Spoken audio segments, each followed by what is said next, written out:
Did Tyler Technologies reach out to you for any additional resources? As far as, I spoke to them at the NACO conference. They had a booth there. And I talked about my dissatisfaction with how our rollout went. oh, on the Munis side. Yes. Okay, the finance side. I did get an email and they also sent a letter out, but it was more specific on them migrating to, currently it's on premise, this on our own servers. They're migrating to only on being hosting. So there's additional cost. If you remember, we talked about that before, a significant increase. So that will be coming, Right. but not specific to what we're talking about here for LSO. Okay. This is already self-hosted because that was the only option that we had. Right.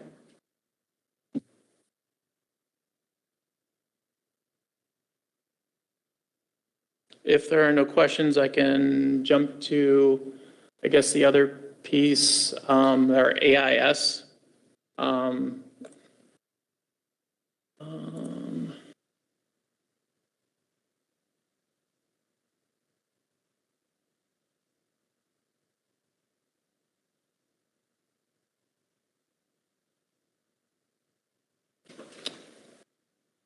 So, and I don't know, Keenan, do you want to talk about the AIS prevention aid being dropped a little bit, if you want to cover that?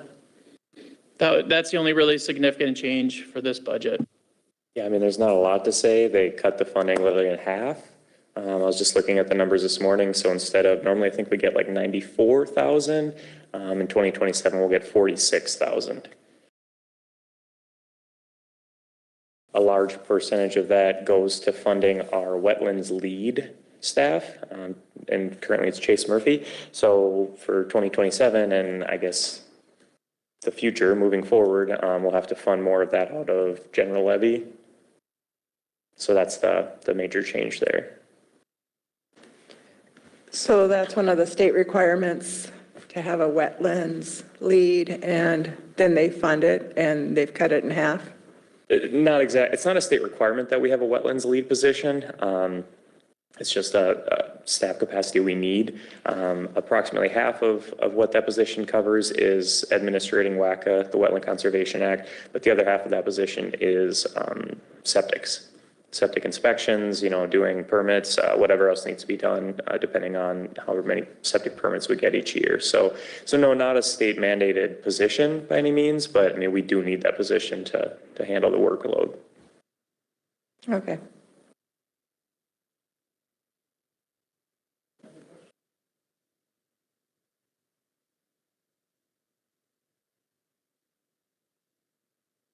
So the only question is, we don't know if this is going to continue moving forward after 27, or if there's going to be, a bump back up to the original amount. So it's something to plan for going forward. Was there a reason why they cut it in half, or they just did it? Did you? I don't know. I think it was just part of the cuts. Yeah, I don't know if there's what reasoning was behind it, but. Can we send an email for a clarification? Hey, we're short. What was that, Jay? Okay.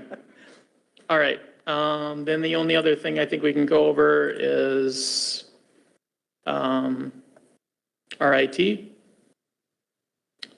So that is.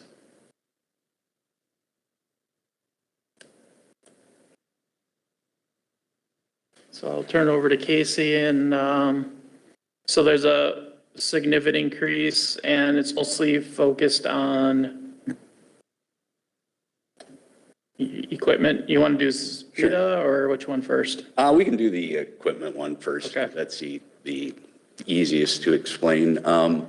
The reason that we're looking at a tough book upgrade is because, the tough books are wearing out in the squad cars. It's a really, really harsh environment for them, so they don't last forever. So it's time to upgrade them. But the reason that the cost is so high is because there is a chip shortage and a RAM shortage going on in the world right now. The lead times, the cost, the chips simply aren't available. We can't produce them fast enough. So because of that, the costs of everything computer related or electronics really has begun to skyrocket. Servers are the same thing. Tough books, I don't know, they're probably at $1,000 more than what I would have expected. And that's all due to just the situation that we're in because of the AI projects that are going on in the world and things like that. They're soaking up all the resources and we're all paying the price for that. Yay, AI. They are replacement laptops, correct.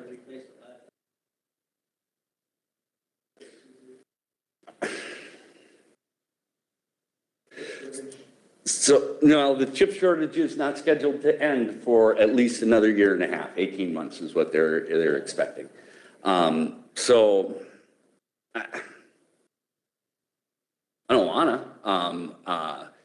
I just speak honestly. We're going to wind up spending more time with squads on the road that either aren't functioning properly, or we're going to wind up doing more IT time with them. We could do half, maybe. We could split them, do half this year, half next year. But you're not guaranteed the cost is going to go down and not go up. How many are we buying? Buying 35. Holy.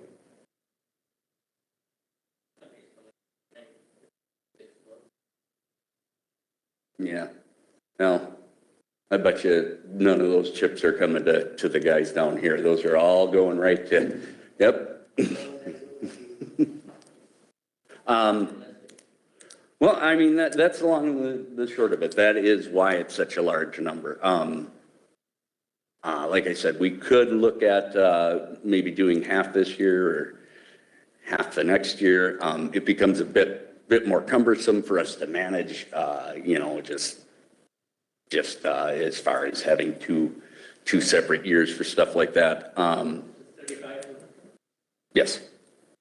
It says 20 tough books here, but, That's a line item. okay.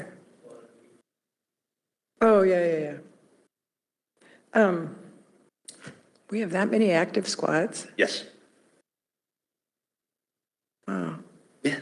And then there's other people who have cars too, right? Yep. All the cities and the city PDs, they all have their own. No. I mean, here at the county, doesn't jail administrator have one?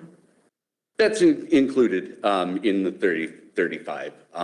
The jail administrator doesn't actually have one right now. He's got the setup for one, but has never had a laptop. Do you think it's necessary? Shouldn't he be doing jail administrative stuff instead of road deputy stuff?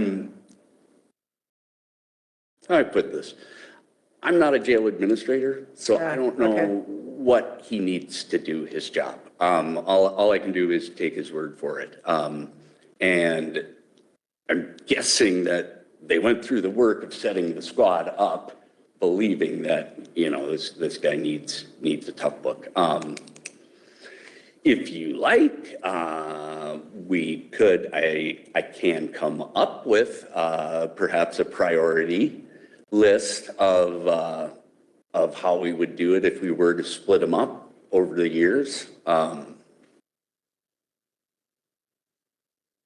I could do that, and then we could maybe look at that, or maybe we move on to the next item, and that might help the upgrades to the conference rooms. Recently, I've spoken with my team. We're fully staffed now, by the way, down there, which is very exciting.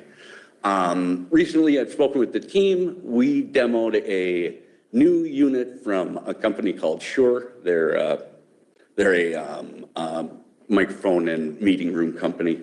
They manufacture Teams rooms basically. So, camera, microphone, speakers, all of that.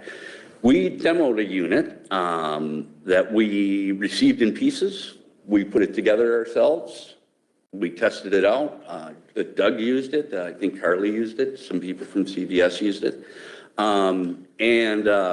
Through that process and being fully staffed now, we believe that we can do a significant amount of the conference rooms yet this year to where we may not need that full $60,000 that we've got listed there for next year.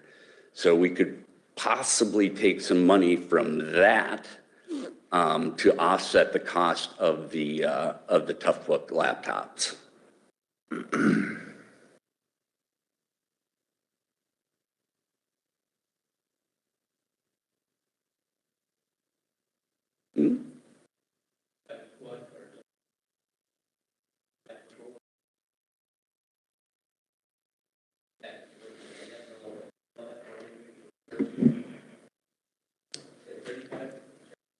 Yep.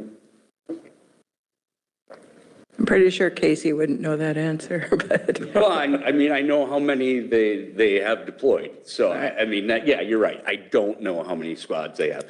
But I can tell you that every officer gets their own squad laptop that sticks with them. So that's why it is that way. We don't like hot swap the workstations and things like that. I think that would cause significant problems because everybody's got their own squads and things like that. So.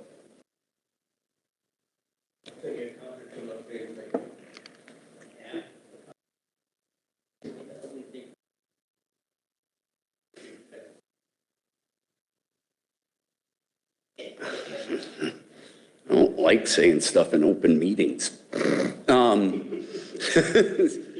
I want to get it done this year. So I do. That's what I would like to try and do is get it done this year. So, 30,000? 20? 30. Because I can give it back, right? Sorry for asking a silly question, but it's my first board review or budget review. Yeah.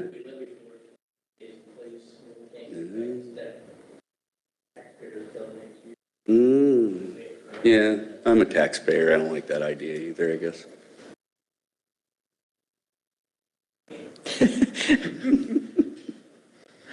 All right. So I would suggest we can talk to Kyle and figure out what happens if we do not upgrade them all. Does it impact anything on the software side or how that impacts their operations? Yeah, that sounds good. So a priority list, that's what I'm hearing, right? Yep. Okay. But we can do that. We can ask him. Oh, okay. Yeah. Okay, anything else? Not unless you have any questions. Thank you very much. Thank you.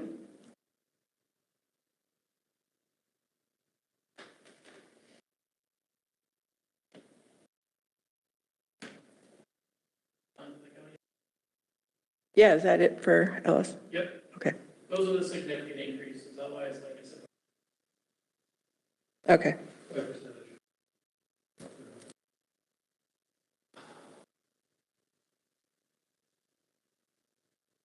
I can get that number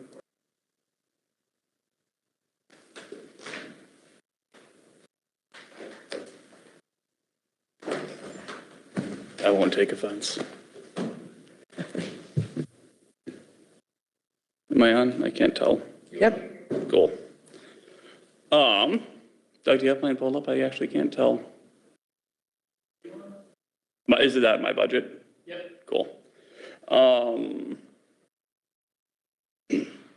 You'll see a lot of numbers change from last year to this year, and a lot of that is just moving things around so they more accurately reflect what we spend. The Two notable things that you'll see on here in terms of increases are under professional services and supplies.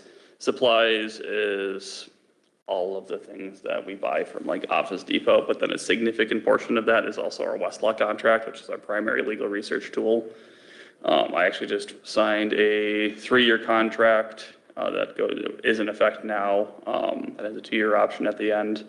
The price goes up every year. We haven't increased our supplies budget at least since '24. I think as long as we've had Munis. And so that hasn't reflected the increase in what we pay for Westlaw. And the contract that I just signed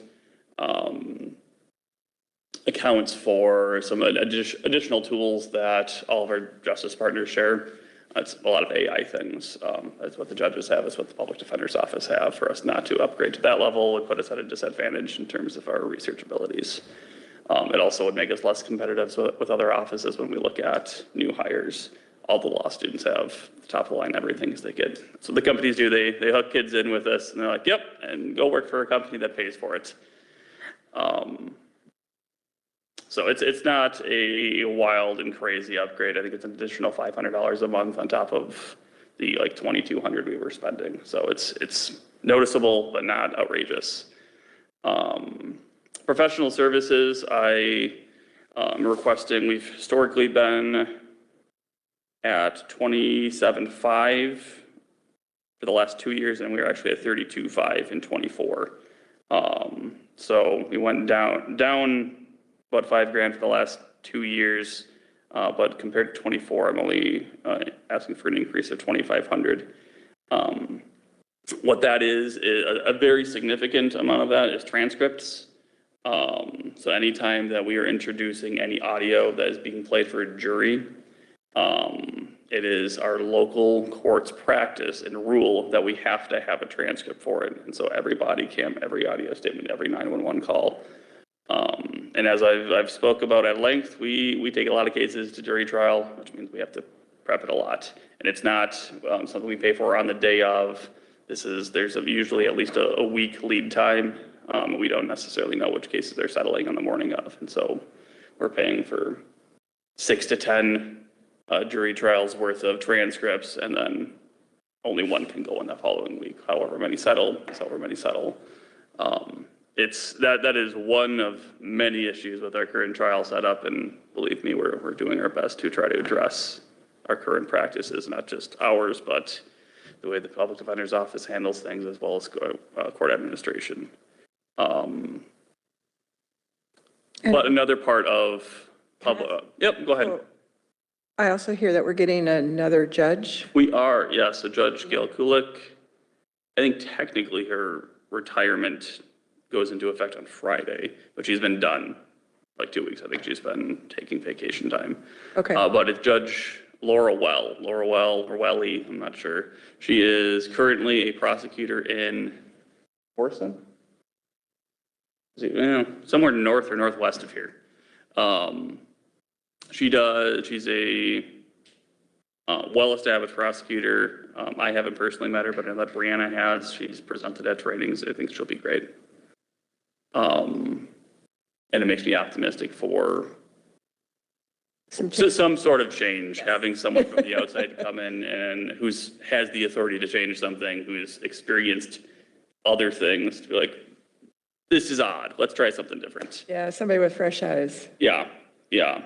The other thing under professional services is our expert witnesses, which are not free.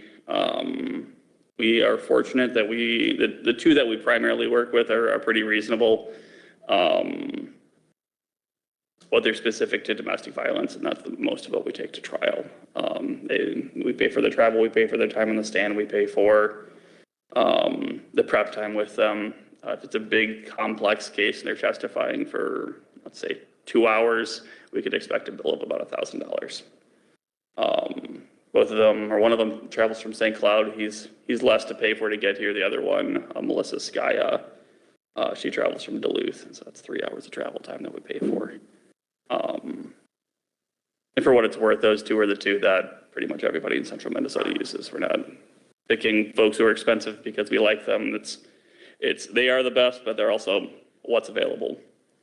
I'm asking for that increase because we consistently get very close to that budget of 27,000, if not exceeded, or I've had to do a budget allocation, move over money, because we have exceeded it, and so I'm pulling from other areas. So those are the two that you'll see on here. The other two things that I think that need to be addressed, one certainly needs to be addressed.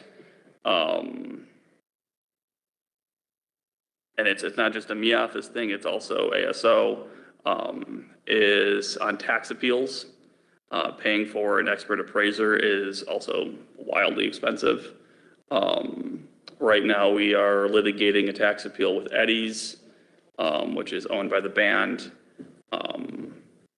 We did not pay for an expert appraisal, but what we have done is paid for an expert to review and critique their expert's appraisal. And just the review of that appraisal is $4,000, and that's not including any testimony time. The guy's name is Ethan Waitas. He's fantastic. I'm glad that we have him. He's a great resource. He's done a very good job of educating me on how these cases work.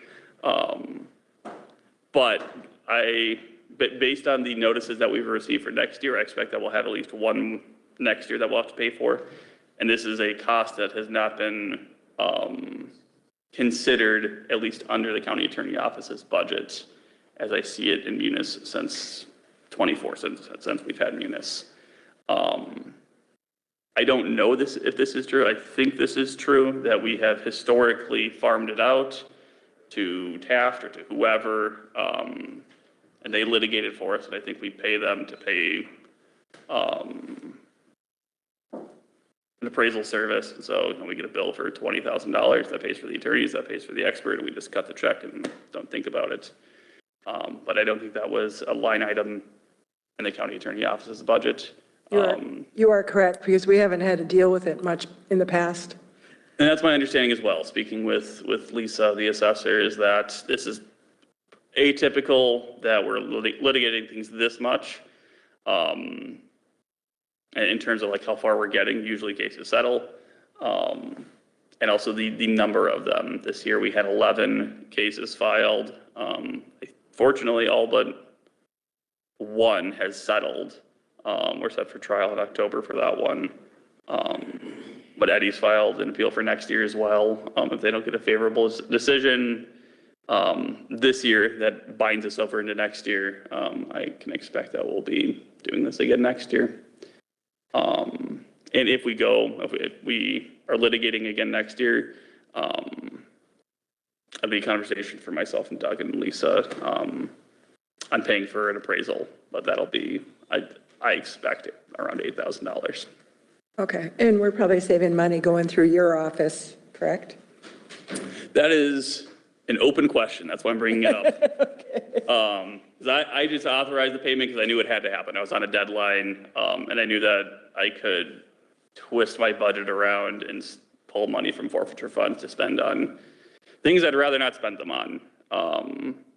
Because it'd have to come out of professional services. I can't use forfeiture funds for tax appeals. It's not, doesn't fit under the categories. So we haven't received a bill yet. However it gets paid for this year is one thing, but for next year, we need to make some decisions on if it's going to come out of my budget. I think we need a new line item specifically for tax appeals and allocating some funds there, specifically for paying for experts. Alternatively, I'm certainly not opposed to this idea, is we do what we've done in the past and we farm it out. That's not atypical. Stearns County does it. They have a lot more attorneys than I do, and they do it. Wright County does it. They have like 31 attorneys, and so it's normal to do that. I'd be happy to do that and get it off of my office's workload, but it's not free to do that either. But I will tell you that it certainly takes up a lot of my mind space and causes me some stress. An otherwise stressful summer, dealing with an Eddie's tax appeal hasn't been my favorite thing, but whatever the board decides to do, we'll adjust and make work. As it relates to stress of the office, that's the last thing on my list here. I don't know if it's in the budget book, but it was submitted with the budget book as a request for an additional employee, specifically another, rather, it'd be specifically an executive assistant. So we spoke, the executive committee and I spoke yesterday about chief deputy and also about the existence of, what elected officials can appoint directly. For example, Kyle has Aaron as his chief deputy, and then specifically Jody, who's his executive assistant. It's that role, a Jody for my office. And really what it would be is taking one of my current legal assistants and giving her some additional responsibilities. I say her because it's all women. And then backfilling that with a new legal assistant. Right now, our office is one short of 1-to-1 from attorneys to assistants. So we have 7 assistants, 8 attorneys. What that means in practice, I've shot myself in the foot, but I don't think I would change it. I've prioritized all of the attorneys having their own, which means that I have like 5.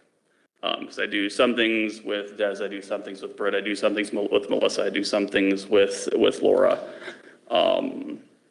Which works, but I think it would make a lot more sense for me to have a 1-to-1 relationship with someone who's specifically designated to do things that are largely not related to what the rest of the office does.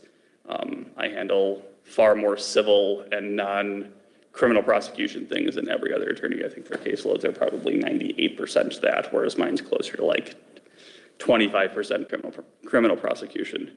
And so that's why, instead of just asking for another legal assistant, I think it makes sense for there to be someone distinct. I'm happy to discuss that further, answer any questions, but that's what I'm looking at for 27. Can some of your other attorneys share a legal assistant? They could. The issue is, the reason why I haven't done that is all of the attorneys in the office manage between 80 and 120 cases. And so if we were to join an assistant with one attorney, that means that that assistant is now managing double caseload compared to everyone else. So that's why I don't. It has been done in the past, and that assistant was very stressed, overworked, and you could tell. Yeah, that's when mistakes happen, when things get forgotten. Sure, okay. So to clarify, any new positions aren't included in the budget that you're seeing in front of you. So it would be an additional. Yeah. Any further questions? No questions, just want to compliment you on your advocacy for the court backlog. I see the Star Tribune picked up your story and Yeah. opinion on it. Glad they did. Good job. Yeah, I appreciate that. Anything else? Okay. All right, thank you all. And then to answer your question, just the normal current existing positions is a 5% increase on the salaries and wages.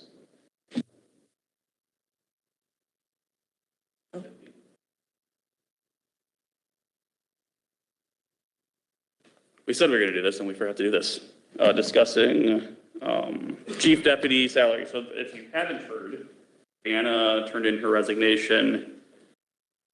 Gosh, that was last week, just last week.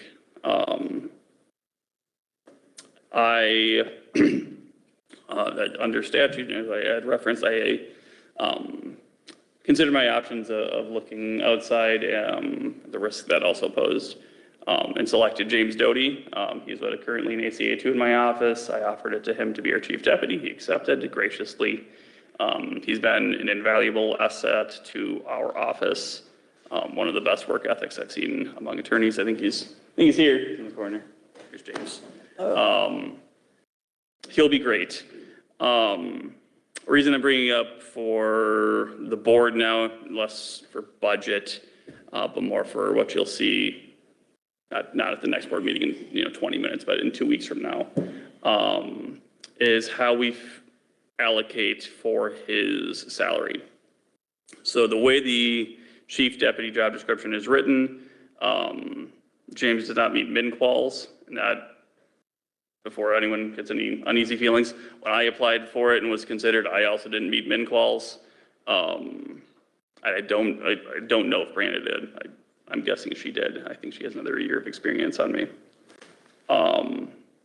But what I can tell you, if there's any questions or concerns about that, I think there's some real benefit to having an internal hire. I think that builds some confidence within the office. I think it helps with retention. And James's experience is a little over 2 years with the county attorney's office, and then previously 3 years clerking for Judge Quinn.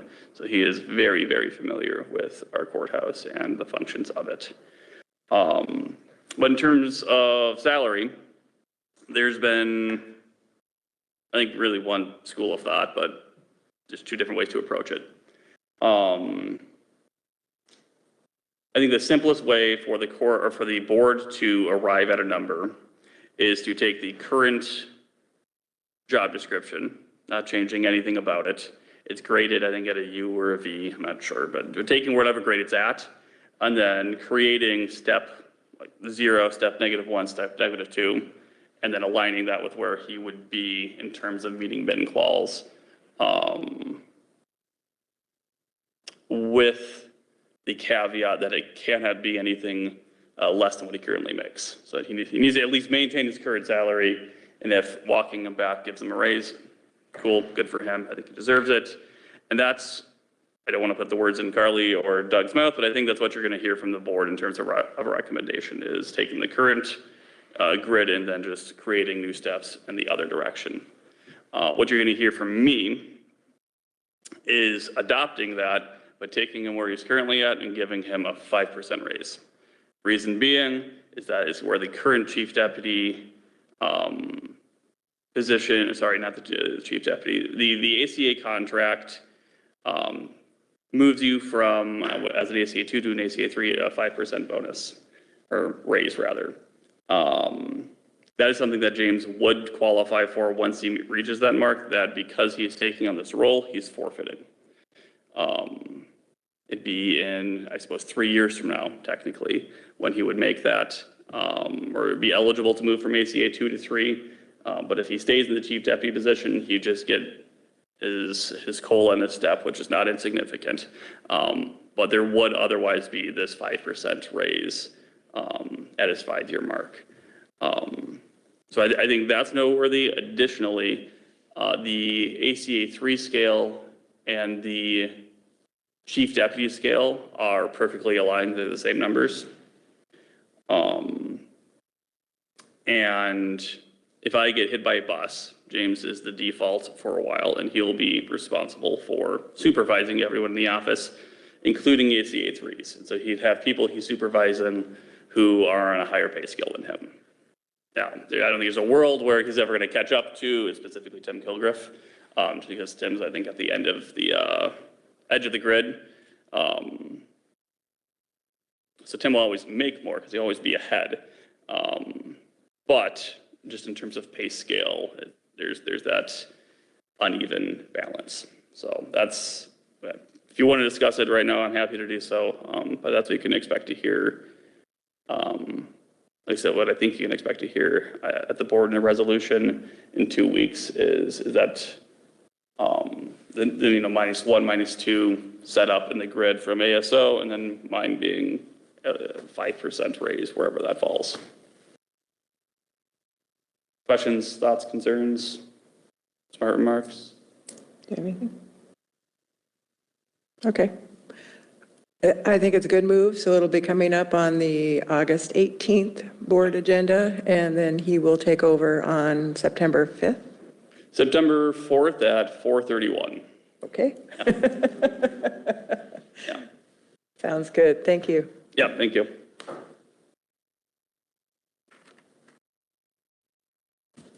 All right, we are moving along. You're up, Lainey? Oh, yeah, maybe he should come around and meet everybody. Would you like to go? Corey? Yeah, Meet and shake hands? seeing as how you're here.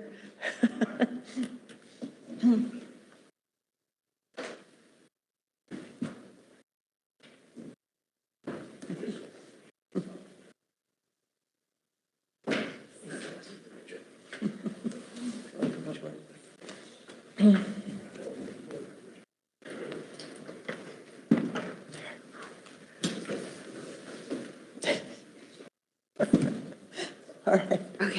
good morning. I'm here to talk, hopefully briefly, about the housing study. We went out for RFP, we received one back. It did come in over budget. In my budget, I had 20,000 outlined. I do have some wiggle room within my budget to move things around, to get to the 35,000, that is proposed in this proposal. It came back 34,100. If there's any travel, there's a mileage and stuff, so 35,000 would give a little wiggle room on that. This does include covering the whole county, and includes the entire city of Princeton, recognizing that it is one housing market in Princeton. So within my budget, I do have, I can meet that 35,000. What I would do to get that other 10 is we were planning, I had in my budget to do an all-staff meeting. It was projected to do this fall, later this fall. The Wellness Committee was going to be a partner on that. We have decided, I do have it in my 2027 budget as well.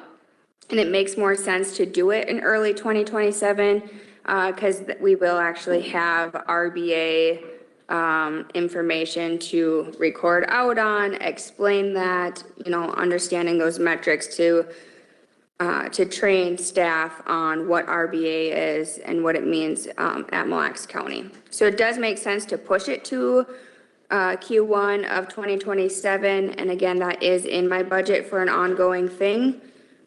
So that's where I could meet that. Now I will say, another caveat of this, I did talk to the Initiative Foundation. It was brought to my attention to reach out to them to see if they have any funding that could help with this housing study.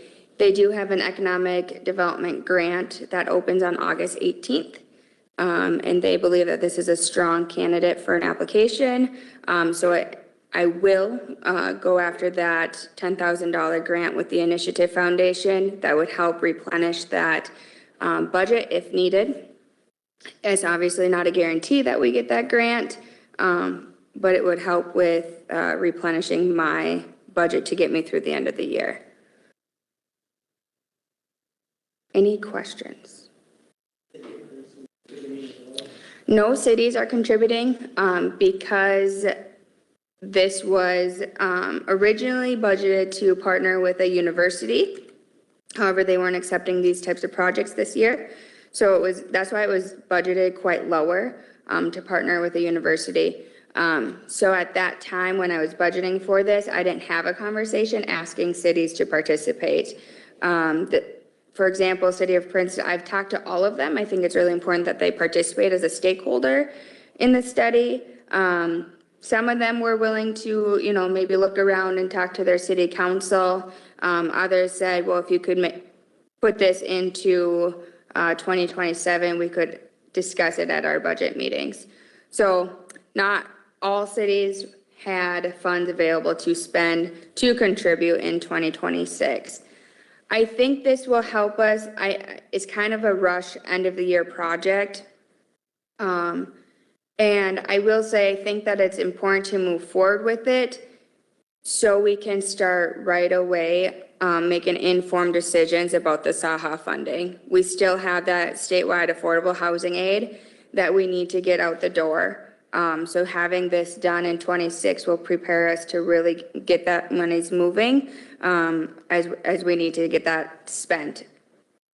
Considered spent as in we moved it to the Housing Trust Fund, but the state is saying that's not good enough.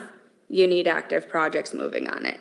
So this would help us make those informed decisions when developers are coming for application for that SAHA funding.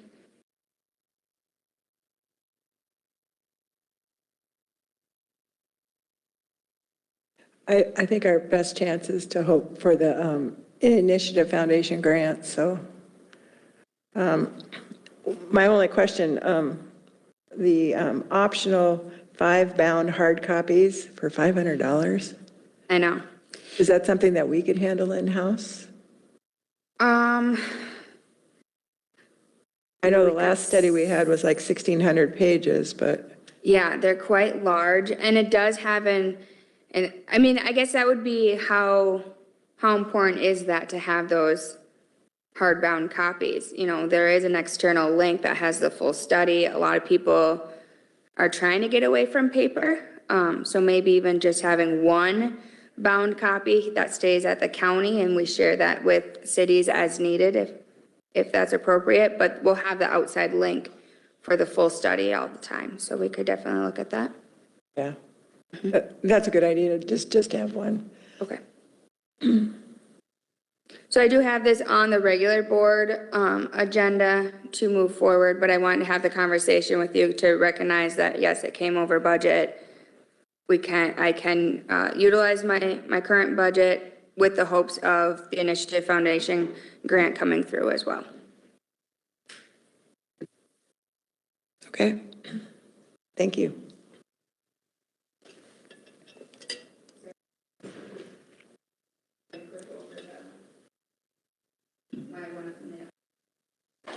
We have some time, yeah. Yeah. Okay. So the next after board meeting work session, I had the Lake Mille Lacs Economic Relief Loan. I just wanted to open this up for conversation. Have you guys all aware, because you may receive phone calls here, I would say within the next year. We've had lots of conversations on this loan.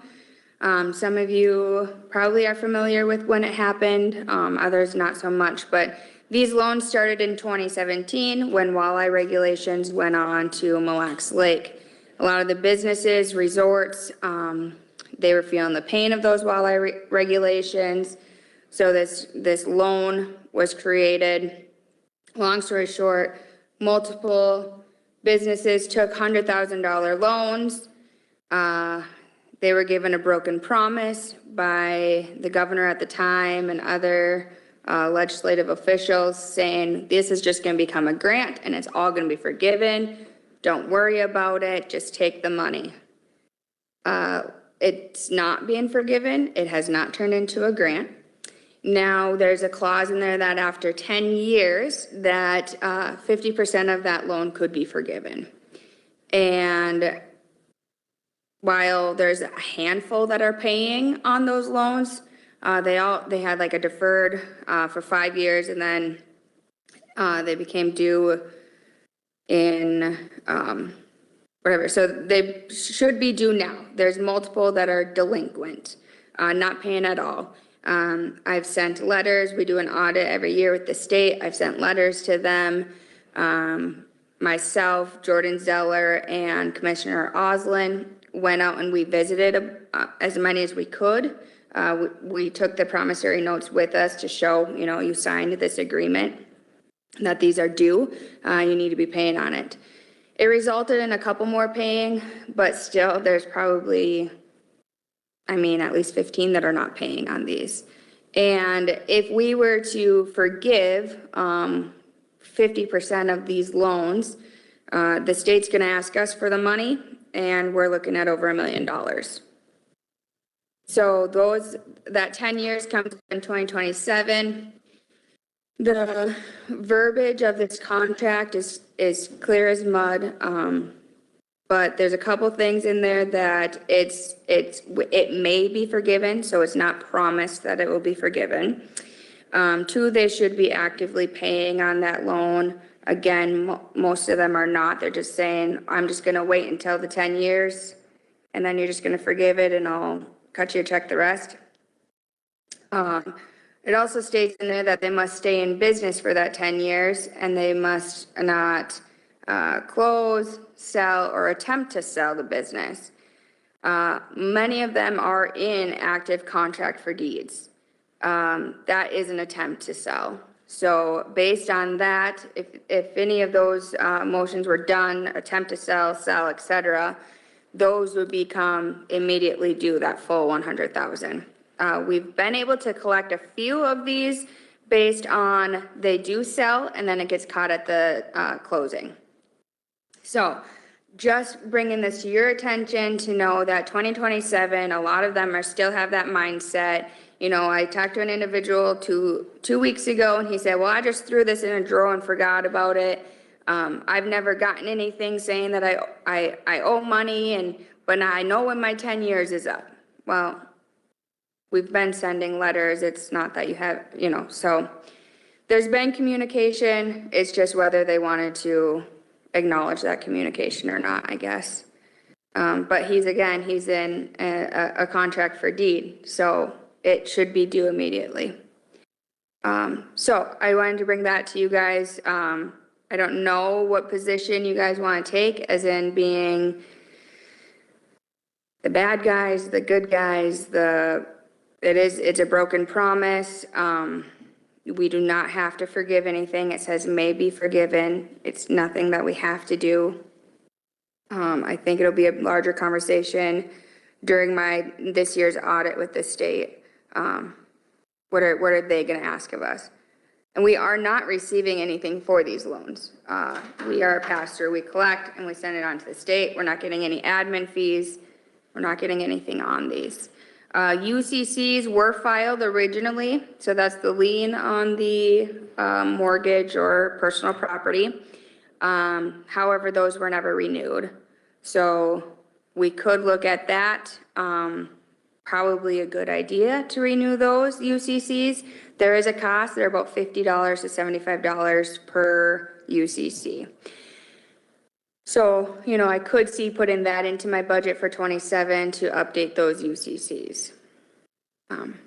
It was advised to me previously that we weren't going to update those because we're not receiving anything in return. So why are we having an additional cost to us? But anyways, just wanted to bring that forward if you guys get phone calls on that and open up for discussion. Well, last time discussion happened here, my memory says that we agreed to put the liens on. And also that I was told that there was no legal obligation to this county about collecting these loans because it's a state loan that we are just the administrator on them. But now I hear that we're obligated for 50% if they're forgiven after 10 years. Was that part of the loan agreement with the county? I thought we were just the administrators. That's what's been communicated to me during my, so Tom Washa is my deed auditor with this, and that's what he relayed to me. Well, I So, think we need to have a historian go back and get the documentation on it because I don't think we are obligated to them. This is a DNR state grant program and we were only obligated to administer it. This is my understanding of it. But I think at the last discussion. Pass-through. Huh? We were a pass-through. We're a pass-through, yeah, and that we were only, like I said, we discussed it once before and we all agreed, at least the people that were here, that these people it should be on their liens because some of the property was sold and it wasn't collected and that though any liens out there should be renewed. I mean, it's $50 a lot cheaper than if we're paying for $50,000 to cover these. And there has been a lot of movement on some of these resorts for sale, and we should collect on them. So I mean, Hagedorn's bought most of them, but I think still they should be liened and they should be collected on. and there's some that have just closed entirely, Right. and we haven't received anything on those, whether it's foreclosure, bankruptcy, or just shutting doors. I did have, But if we have our, in here. Okay, I did have Corey review this as well, just to kind of get him up to speed on what this is. So, yeah, the language just is not very clear. You know, it says, as Mille Lacs County borrower, we're the ones that issued. It's a complicated thing, the contract, like I said, I wish it was, there's some verbiage of like, under specific condition, but those conditions are never outlined. So is that just up to the board? What does that mean? It's just an unfortunate situation, and I just want you guys to be aware of this. I think I'm hearing maybe add those UCC filings to my budget. Yeah. Okay. It's good with that? I question, who did that contract? Was it the state or did we generate that? So it was with the state and Mille Lacs County, and then the ECRDC notarized them. Who wrote it? That's a great question. Let me pull it up. Sandy Erickson pushed it through. I'm just curious as to who wrote it with the poor language, you know. Yeah. You know what I'm saying? Yeah. Just more out of curiosity, but, so you're saying that we as a county could forgive 50%, but we would have to pay the state. Right. Well, Forget it. we don't want to do that. I've been dealing with DEED quite a bit in the last 2 years here from Central Minnesota Jobs and Training, and they've interpreted a lot of stuff that is not legal. And we've gone back and had to reinterpret it for them and even brought in federal authorities to interpret it for them. So, I mean, we need to get the language of the grant. It may be poorly written by Sandra, I don't know, but I know there was promises made, but those promises were not made by the state of Minnesota. No. So, For us. or us, maybe individual commissioners, but I don't know anybody else. I think they all understood that they had to be paid back within 10 years. And it's just, And they all signed the promissory notes, right? So Right. we have that documentation. Would a collection company be an option down the road? Yeah, and that's kind of what Tom Washa from Deed suggested. That was his conversation. Again, my previous administrator declined to do that, because why would we pay the expense when we don't receive anything back? So, but yeah, I mean, we're not receiving anything, and I think eventually the state's gonna say, hey, where's our money? So either way, we should probably be moving a little bit more active on these. So does that put us on the hook for that money if the property owner does not pay? If Corey was here, he would share that information. I think that he proposed, that could be a concern of the state suing the county in pursuant of that, but he would have a better answer for you. I think the burden falls on the property. It goes as a lien on the property.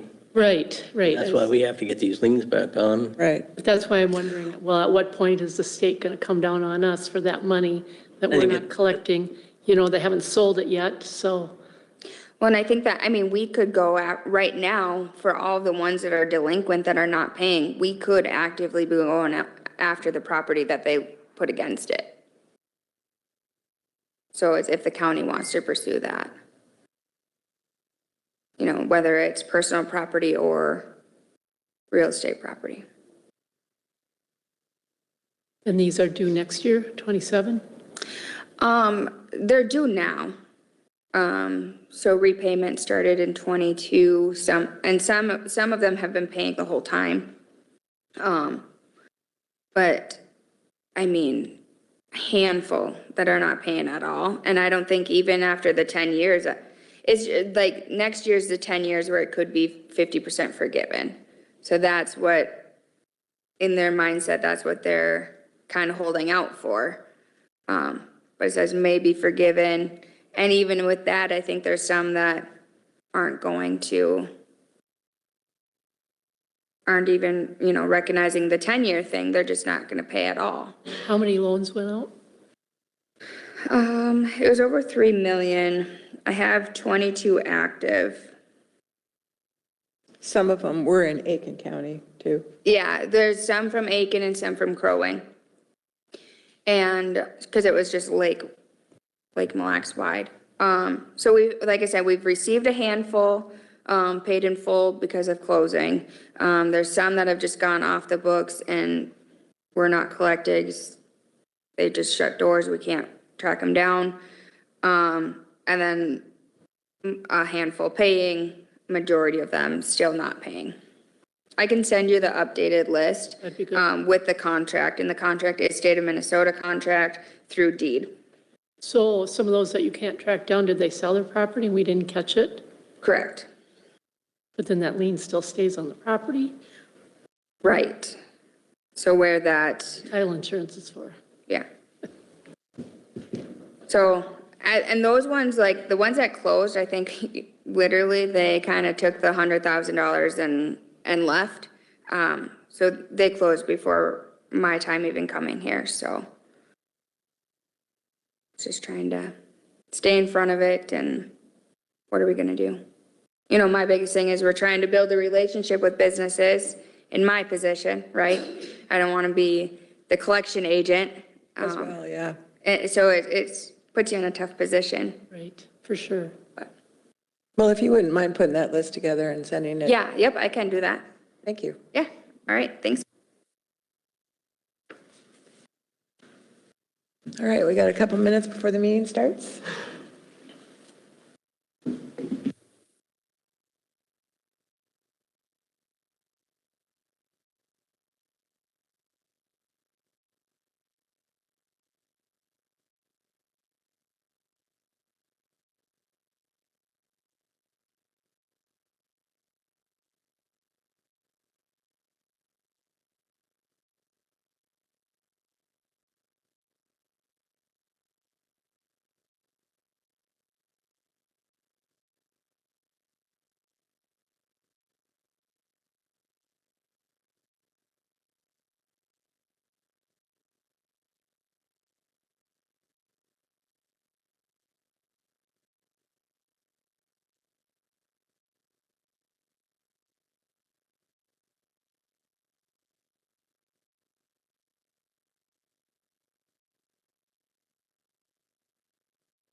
Okay, we're going to go ahead and call the meeting to order. If everyone could please stand for the Pledge of Allegiance.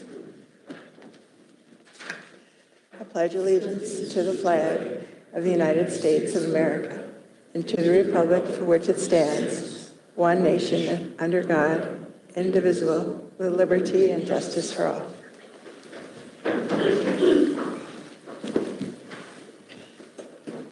Morning and welcome. We have a deletion on the agenda. Which one was it? 5.6. So with that removed, I'll need a motion to approve the agenda. I make a motion, we approve the agenda with that item 6 removed. Second? Okay, we have a motion and a second. Any more discussion? Hearing none, all those in favor indicate with an aye. Aye. Okay, motion passes. Consent agenda. Anything you wish to remove for discussion?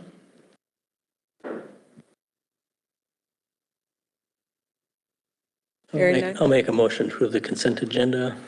Okay. Is there a second? Second? All right.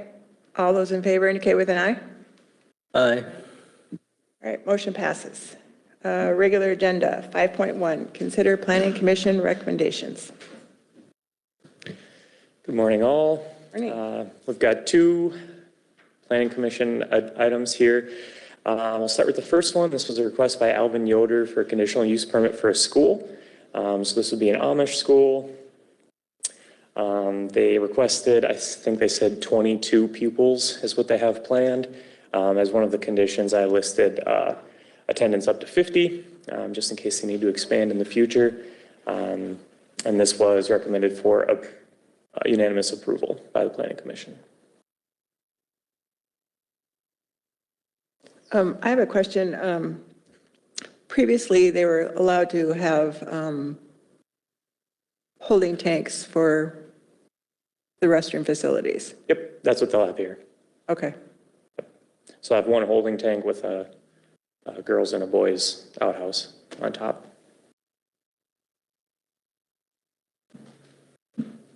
Is that standard to have a boys and a girls? Because normally outhouses are unisex. Yeah, I mean, that's what they said they wanted. It doesn't really matter to us how they set it up, as long as the holding tank is compliant. We don't really care what's on top of it. Okay. Yeah.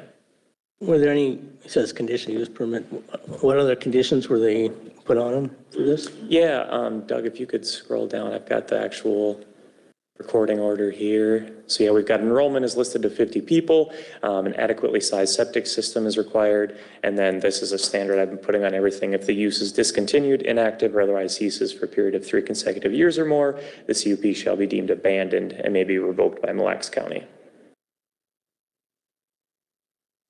So this is it's a religious school, but is it chartered?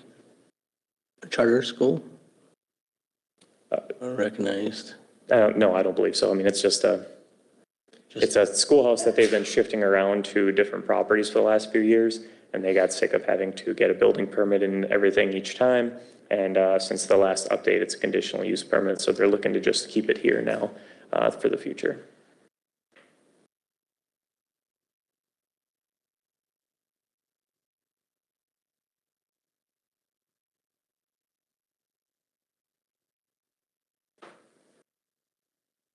I'll move approval.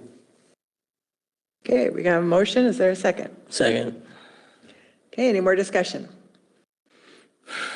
Hearing none, all those in favor indicate with an aye.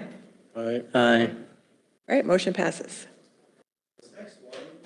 The next item here is actually the revocation of a conditional use permit for a home extended business. The home extended business here was the individual would go around and collect, I believe it was just sharps from hospitals and wherever, so essentially biohazards, and then bring them to his home. And he had some sort of processing machine there. He's retiring. Part of his retirement, he no longer has the license needed for the conditional use permit. That was one of the conditions. So we're just looking to revoke this. Essentially, it's just a bit of tidy work to make sure that CUP doesn't hang out there in the future.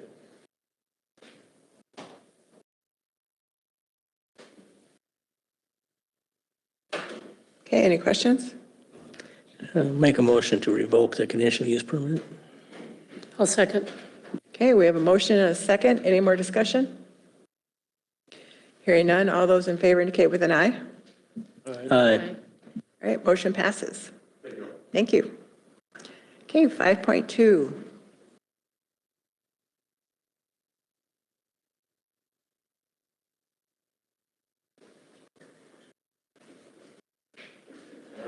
Morning.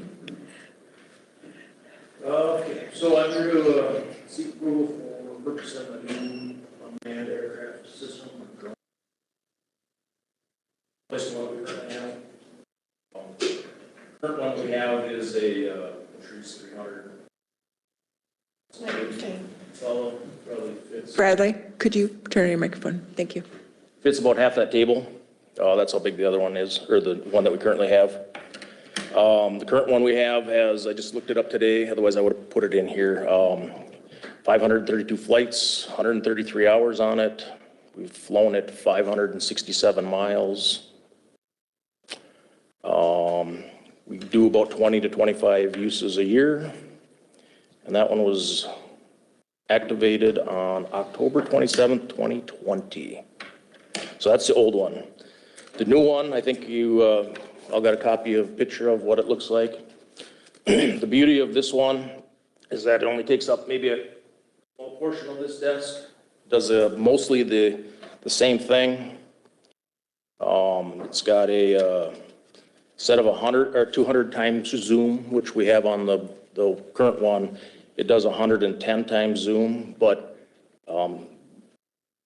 it's still adequate enough for us. This one here is water resistant. It's built to fly in snow, sleet, rain. The props on this thing, they designed them so that they will, they have a chemical on there for a flight for the anti-ice. So it's just a much better system. The current system that we have, if we want, so we have to bring, when we get deployed, we have to bring the drone, the batteries, and the case that has the speaker and the spotlight. And this one here, it's all built into one unit. The other drone that we have, the current one that we have, is set up to fly with two people tandem, where one person's flying, one person's running the camera system, and we alternate, or we kind of fly that way. This system is just a one-person unit where there's only one controller. That person flies and operates the camera system, and then we deploy somebody out on the road or all of the officers to kind of be a eye in the sky to make sure that we don't get birds or other things that we can crash into attacking our drone. So with that, I think what the plan would be is that if approved, we'll purchase this new drone. And then Vertex, which is our vendor, they will take our existing drone, all of its components. It has a drop system, it has a speaker, light, the drone itself, all the batteries. And we will give it to them. They will sell it at a technology type auction that they tend to. So we set the price how we want to. And then if we don't get what we're after, it doesn't sell. If we do get what we're after, but not necessarily the whole amount, we'll come up with the funds for the extra, whatever it will wind up being. So, what else do I need to say? Any questions so far? Yeah, it's not clear to me where you're getting the fund. I mean, you say you're selling the old one, but the old one's probably not going to be worth $12,000, right? They thought with all the components that it would be very close to 12,000. We paid 40 for it when we bought that one 5 years ago. I think fund-wise, we have to talk to the money man, but I think so yeah, 387 or 287G is where we thought we'd get the rest of the money for it. So. I would expect realistically an auction is one that we bring to auction rather than bring 10,000 that it would, Yeah. which would be a non-issue. And you have the 2,000 in your own capital budget or budget? Yes, sir.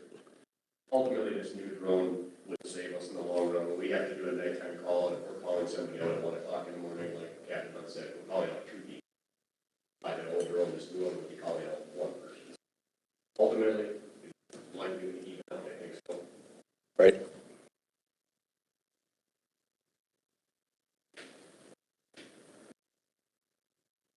Any other questions? Does our, just an offshoot question, does our county liability cover the crash of this thing against residential units and that type of thing? Yep.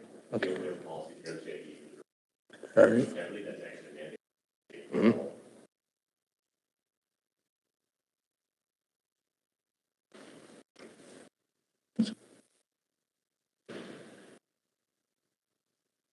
Motion?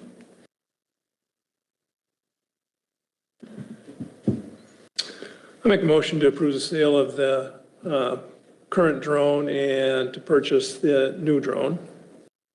I'll second. Okay, any more discussion?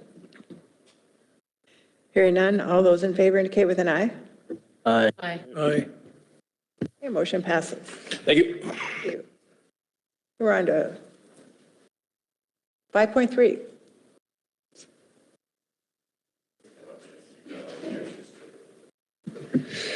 Good morning, Commissioners. Morning. The agenda I've got in front of you today would be to formally accept the grant that we were awarded through Minnesota DPS, the Office of Justice Programs. We brought it to you, I think it was about 3 months ago now, 4 months ago maybe, to formally get the approval to seek the grant, which you guys gave that. Jesse did a phenomenal job in writing the grant, in which the state has agreed to award us every single penny she's asked for. In the packet that I attached to that agenda file, if you look through it or not, the total dollar amount on it is $294,000, $468.02. Jesse wrote this in such a fashion, and I'm not a huge grant guy, but looking at how Jesse wrote this, she got the state of Minnesota to agree to pay for her preventative maintenance on a car that they're going to pay for. So included in this is not only her wages, all of her fringe benefits, her training for National Crisis Responder Program that she's going to go to, the airline for it, her body camera, a squad car camera, a new squad car, a platform for Rufus, the therapy dog that's with her every day, and then the preventative maintenance for said vehicle. So this will fund this co-responder program fully through August of 2028. Correct, yep. So for the better part of 16 months, we'll be able to keep this program running.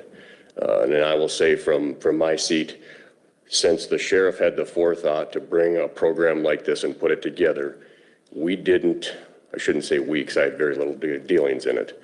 The sheriff and Jesse didn't reinvent a wheel. They full-on invented the wheel. We are still the only sheriff's office in the state of Minnesota that is running a co-responder program the way we are. Jesse is taking a multitude of calls a week. The amount of thank you cards we get, the amount of phone calls I get with the work she's doing in the public and out in the community for people that are passing through our community, people that live in our community, is tenfold what I ever thought it would be. So I believed in the program, but I didn't believe in the program was going to do what it's doing by any stretch. So the beauty of this, the state of Minnesota is covering this for the next 18 months. 18 months from now, are we going to have to figure out how to continue to try to fund this? That is something that we're going to have to, again, attempt to continue to try to figure out. This is going to take some reworking in our 2027 prelim budgets. We anticipated using some opioid funds, hoping to get some opioid funds to continue that. That no longer is going to be the case. We won't be asking for opioid funds to continue to fund her because of this grant that's coming through now. So is that something that we're going to look at again down the future? But for right now, I'm incredibly pleased to say that we just got $300,000 from the state of Minnesota to continue a program that at this point, I think the community has come to know, love, and expect from the sheriff's office. Any questions you guys have or anything to add? I do have a question. This grant starts when? It actually started August 1st. Okay, so you had an opioid grant for this year for $100,000 for the cover her salary for the entire year of 2026. Are you giving that money back to the opioid? So the way that this one is wrote, correct me if I'm wrong, Jesse, she won't start taking the full dollar amount for her wages will be for the one FTE for 2027 and then for 6 months in 2028. So we would continue to use the funds that we have for 2026. This will be for 2027 year and 6 months into 2028. And that was kind of my question when it started. All right, thank you. They started disbursing money for those that formally accepted it on August 1st. I have a question. So happy to see Rufus. How's, how's it going? And will that pay the vet bills too? Yeah, I should have added more of his stuff in there. I was, got him grief last week, and I was like, I should have added that. He's doing well, so he's fully healed. He's been back to work for a couple weeks now. He started running again, so he's kind of tired this morning. Well, good to have him back. Yeah, thanks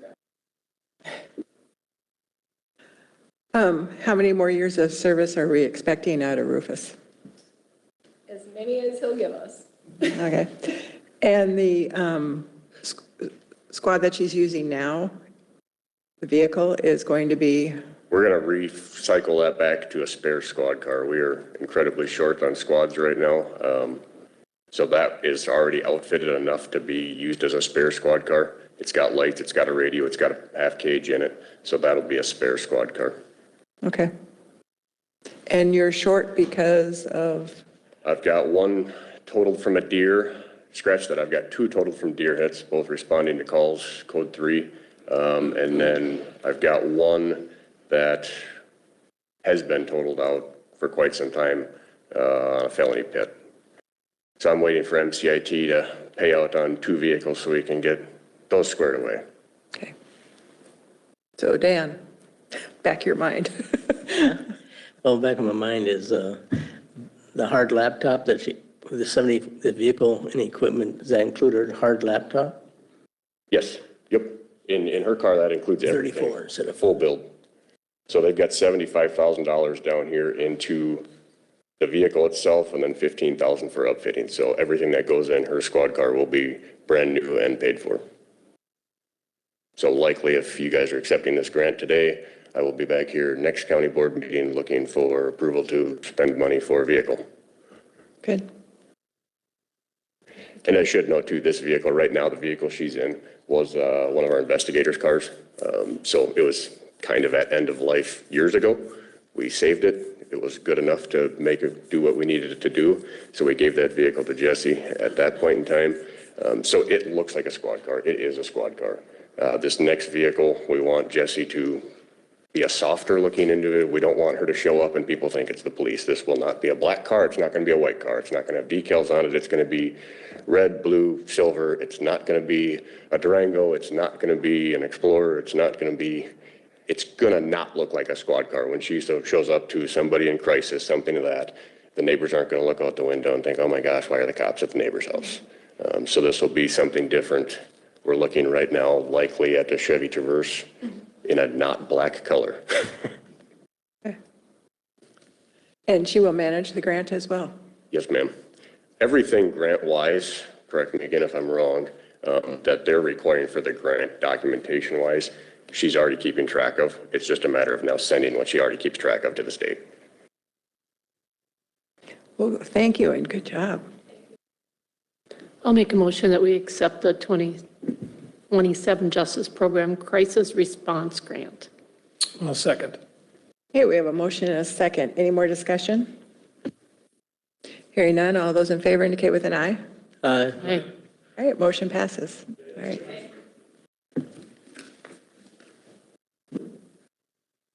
All right, 5.4, facility, or, sorry, Nolan. All right, good morning. All right, so on consider approval of the Allied Blacktop agreements for the east side of the jail and the south maintenance facility. So these are going to be 2 different projects within the item, so 2 different approvals. On the first one, the east side of the jail project would include the cement sidewalks, the asphalt along the edges, because we'll have to do a 2-foot saw cut along the edges of the curb lines, and then also the drive up into the Sally Port. From what I understand, there's it will have no effect on changes that are made to the jail. This is more on just the maintenance, maintaining those sidewalks and getting them back up to a acceptable standard. Oh, and if you're asking why there isn't 2 quotes, this is the state contract with Sourcewell. So it's through the cooperative purchasing venture, so the CPV.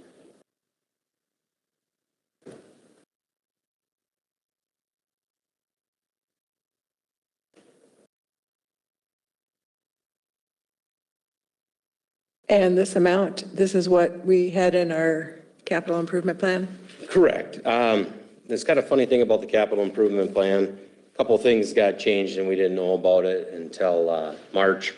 So some numbers got reduced, but we are still on track. There was budgeted a total of $449 for all paving and sidewalk projects that we had within our facilities.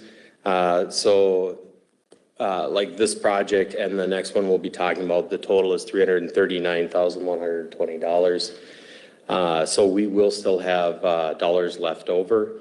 And we have another location, Ericksonville, that needs some repairs. It would be in this one, but we have some, well, there has been some questions that have gotten arisen because we're not sure quite where it ended off, because the Ericksonville project isn't totally closed off yet or closed out yet. So retainage and things like that haven't been paid out. I know they're expecting one additional payment and retainage for the asphalt. And that is something that I'm working with Corey on right now to see if Mille Lacs County has to pay that, because I don't think that we should have to pay any of that. I understand, there's going to be some pro rata part of it, but the project wasn't complete. And there was never a signature from Mille Lacs County that I'm aware of, and that BCI is aware of, that says that we moved the goalposts and said, you're now complete with this project. Even substantial completion, they have no certificate from the board or from the administrator on substantial completion. So it's left a couple of questions that we need to solve first. And then I'm hoping by our next board meeting, we'll have some real good answers. But as I was looking through it, Doug had sent me the information. And as I dug into it more, I would not feel comfortable asking the board or the taxpayers to pay for something that we just really did not get quality out of.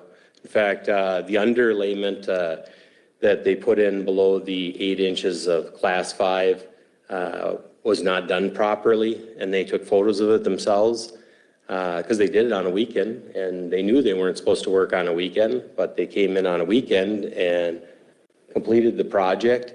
And so we did get some photos from them, and they did not overlap fabric. In fact, some of those soft spots, if you look at the way the fabric is laid, the lines where it shows where we see the soft spots happen to fall right in the same locations where the fabric was not overlapped. So correct me if I'm wrong, Jay, I believe it's 1 foot to 3 foot overlap on those. And so in some of the pictures you can see dirt because they're not, the pieces didn't come together. So I did put together a report on that, and I do have that. And maybe if we get a chance, Jay, we can sit down and have you take a look at what I've got put together, because I'm not an engineer and I'm not an expert, but I know enough to know that it wasn't done properly. So, and then it goes into the question of, there were bonds that were taken on this. Is that something that we go after, performance bonds? Who pays for this? Because, the taxpayers, in Mille Lacs County, the board, went into this contract with the understanding that, we were going to work in good faith together and have a quality product come out of it, and we just didn't get it. I didn't mean to get off on a tangent. I'm sorry. We're talking about Ericksonville, but there's so much stuff, so much information you start digging into, and it's amazing, but yeah. So that's kind of where that one's at. Oh, yes. Right now we are in budget. There are dollars left over, and I doubt that Ericksonville, the repairs, and then the second lift is going to come anywhere as close to the remaining 109,000. So we'll have money left over from doing all these projects this year. Okay. Any questions for Nolan? Motion?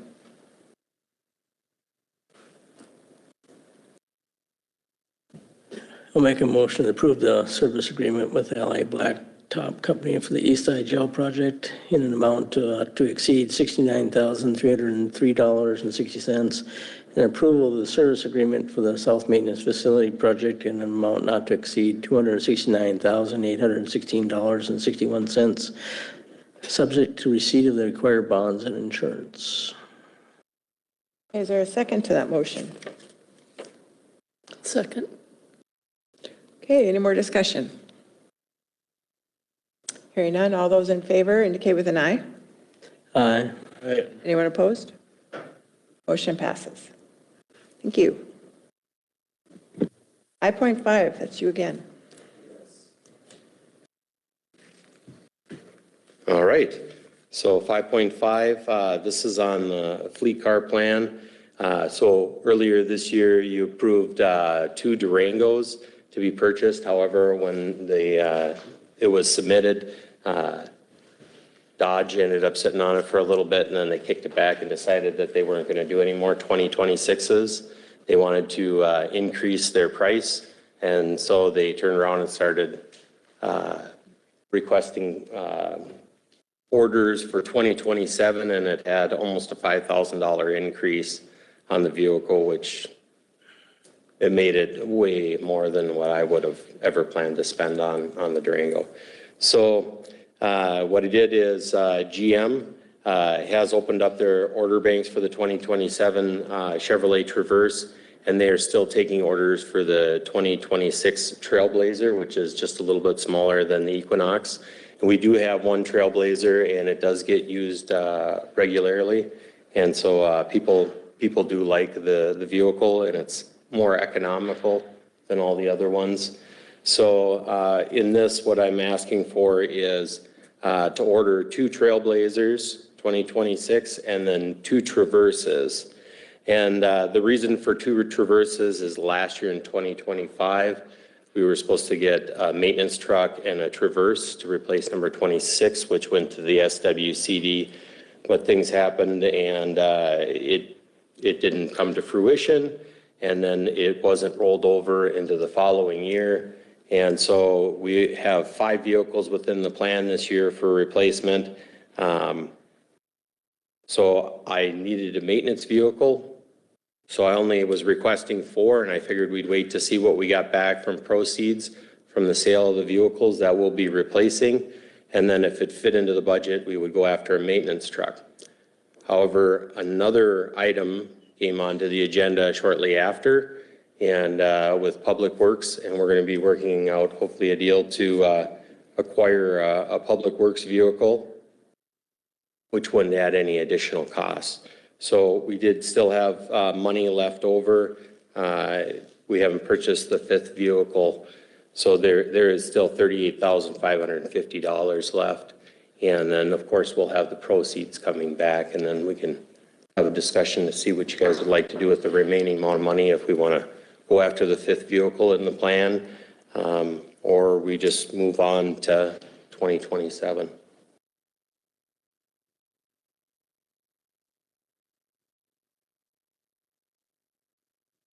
Okay. Yeah. Does the Trailblazers have a 3rd row seat? No, the Traverse is, no, yeah, the Traverses do. Equinox and, so right now it'd be replacing the Ford Escapes, which don't either. So a small vehicle for small vehicle. And then the Traverses, one would replace the Dodge Caravan that's up north. And then the other one would replace number 26, so we would have additional vehicles. No, yeah, great. Real well for transporting 3 children, the Traverses too. We can't fit 3 car seats in the back seats of the. Right now, you only have the one, and hey, we use it for pulling the trailer too, and the trailer does get used like regularly, and so it's always a balance between, you know, transporting clients and hauling it with the trailer behind it, so. And maintenance too. We try to jockey in there, take the trailer and the Traverse because we don't have a truck. Okay. All right. Is there a motion? I'll make a motion to purchase the 4 vehicles for the total amount of $137,949.94, including tax, title, transfers, and transfer charges. Okay, is there a second to that motion? Second. Excuse me. Okay, all those in favor indicate with an eye. Aye. Anyone opposed? Motion passes. Thank you. Thank you.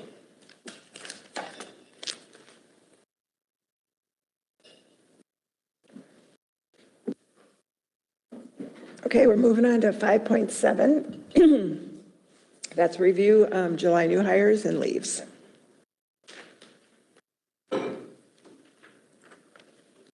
We had 4 new hires in the month of July. Alexis Tesh, correctional officer. She started on July 13th. We have Stevie Norton, eligibility worker, started on July 20th. Liberty Mays, a social worker, started on July 27th. And Braden O'Tear, part-time correctional officer, started on July 27th. Then we had 3 leaves in the month of July. Wesley Davis, our public works director, his last day was July 1st.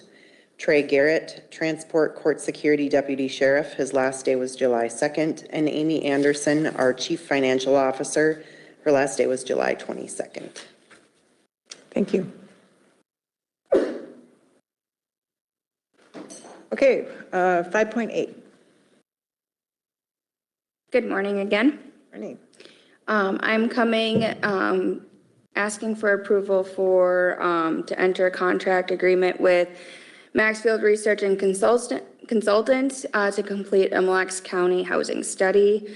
I would note prior discussion to take the 5 bound hard copies down to 1, so that would be $33,700.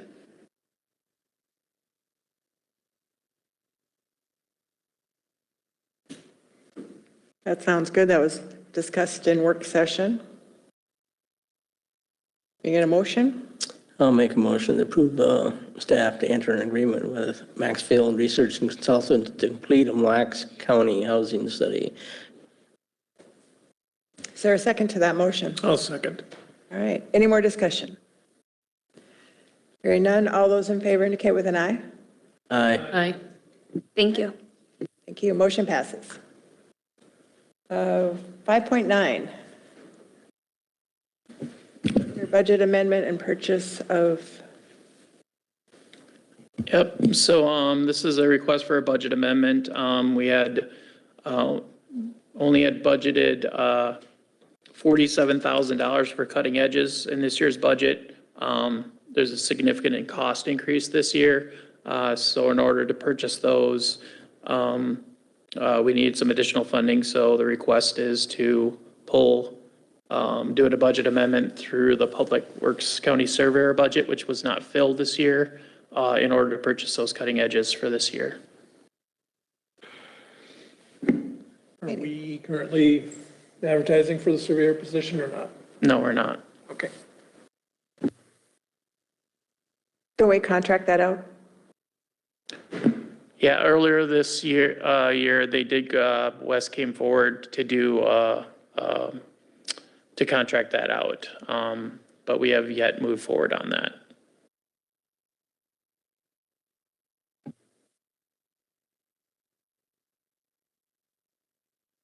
Okay. I'll make a motion to approve the budget adjustment amendment. Okay. I'll Is there- second. We got a motion and a second. All those in favor indicate with an eye. Aye. Aye.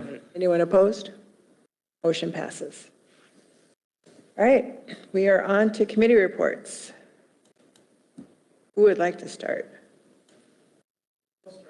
Okay. I just attended the DAC meeting, I believe it was last Monday, somewhere in there. It was business as usual. We had a resignation from the board. Phil Peterson is resigning from the DAC board. He put another year in after his commissioner gig. So, and he was a really good person to have on that board. A lot of intelligence and a lot of commitment. So we're sad to see him go. They're looking at some changes to some of the interior to improve, I guess, aesthetics in Princeton. So we viewed that and we got a chance to meet with some of the people there. It was kind of an enjoyable day. So that's really all I have.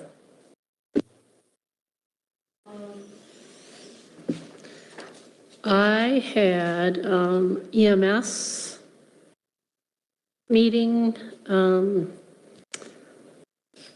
I guess the biggest thing out of that one was, remember the Lucas devices, the Onamia Fire Department was given one of those. So there was 3 of them. And Onamia was one and the other 2, I can't remember, but they weren't in our county. But so that was kind of exciting. They talked about air index and, you know, how poor the weather quality was and all that. And then I had a childcare meeting with Laney. They're going to set up booths at open houses at our schools to just find out, do surveys for childcare needs and recruit for new daycares. I think they're going to do the homecomings at Malacca and Princeton as well, have a booth there. Just to collect more data to find out the need. Met with also with Laney and the Drift Skippers yesterday just regarding our Sioux Line Trail, which we'll be discussing more, I think, at, is that going to be on an agenda in the future here? Agenda, work session. The Drift Skippers have repaired the trestle bridge to about 95% safe now with the securing the railings and just making it safer. We talked about the bridge study to get that done so we can move forward with spending, working on the checklist to get that $600,000 spent on the trail. Lots to discuss, so we'll save the rest for work session. I think that was it. Okay, I have kind of a lot, but let's see here. The last meeting towards zero death, we're going to be handing out a lot of information at the county fair starting tomorrow for towards zero death. And we're also planning another Know Your Limit coming up late fall. And I think we're going to be back at Mugs. I think that's a very successful thing to focus on because I think a lot of people don't realize when you have dinner and then have some drinks, you need to know what your limit is so that you should be driving or you shouldn't be driving. And I'll talk about the NACO conference that I went to. And speaking of childcare, I did attend a small childcare workshop, and I have something for Laney, and I have something for you. One of the things, there's a couple of counties who are experimenting with a 24/7 daycare facility. I don't know that our county is big enough, but this is for mostly the sheriff's department and the correctional officers, and even some social workers who might have to work late too, to help with that. And it's supposed to help with retention. One had just opened up the week before, and they hadn't had any issues yet. It was a smaller facility that they were trying out, but I think that when we're talking with jails on a larger regional thing, this might be something that we would be looking at, because that would really be nice to have a child care facility that 3 or 4 counties could share, if we can make it fairly central.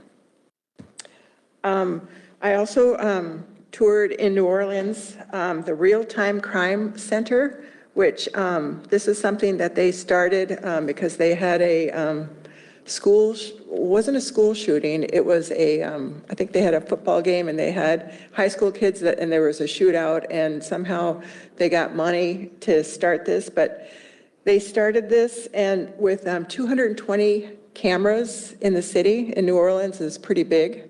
It's actually, the whole city of New Orleans is actually the county. So they don't really have a county board. They have a mayor and then 6 other board members. But so they devoted money to this. And then they also have agreements with privately owned cameras. So they have 2,000 cameras available to them in this real-time crime center. So it's like this big wall of cameras that kind of rotates. So as crime happens, and 911 dispatch gets the call, then this is a separate crime center that actually finds the video that happened and forwards it to the officers so they know what happened and know what they're walking into. And they have the two separate entities because 911 cannot be watching cameras and the camera people cannot be taking calls. It's just too much to do. And so what they've found is that when crime spikes in their area, it goes really high. But then when it comes down, it goes really low. So they get real highs and real lows. And it also kind of alleviates the duplicate calls coming in too, because they have a system that says, are you calling about the accident on Penn and Broadway? Okay, that one has already been, thank you for your call. So then it's not a person who's actually taking that call. But once again, we're talking about New Orleans, so we have a really high tax base. But I mean, it was just fascinating how they looked at crime. I also toured their number 6 pump station. They have about 13 pump stations because New Orleans is below sea level. And it showed where the water level was, and it also, standing in the pump station there, you could actually see the levee that was down about a mile away that broke, and then the water came back. And that's what actually flooded the city, because the way the water pump station works, it pumps one way, it doesn't pump the other way. It just kind of levels it out, but with that amount of water coming back, it couldn't handle it. None of the pump stations could handle it. So that was pretty fascinating. There we went over childcare, a little bit on housing. Their housing wasn't that robust because this person was supposed to talk about urban and rural, but their rural solutions wouldn't apply to anything for Mille Lacs County. There are more businesses underneath and apartments up above, which were more, we need more suburban type things. I've got some books on recruitment and retention. I've got some for Carly and then some for the Sheriff's Department from NACO.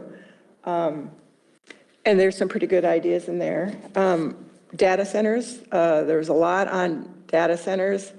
And a lot of the information was kind of contradicting because one resource said, well, they use the same water and just kind of recycle it for 2 years, and then they have to replenish it. And then others were saying, oh, well, they just use too much water. But I think that data centers are going to be necessary because they are basically the cloud. So if you're against data centers, then throw away your phone because, or your internet or anything else, because that's where the storage is in those data centers. So they just need to be managed well, I think is what we kind of came to.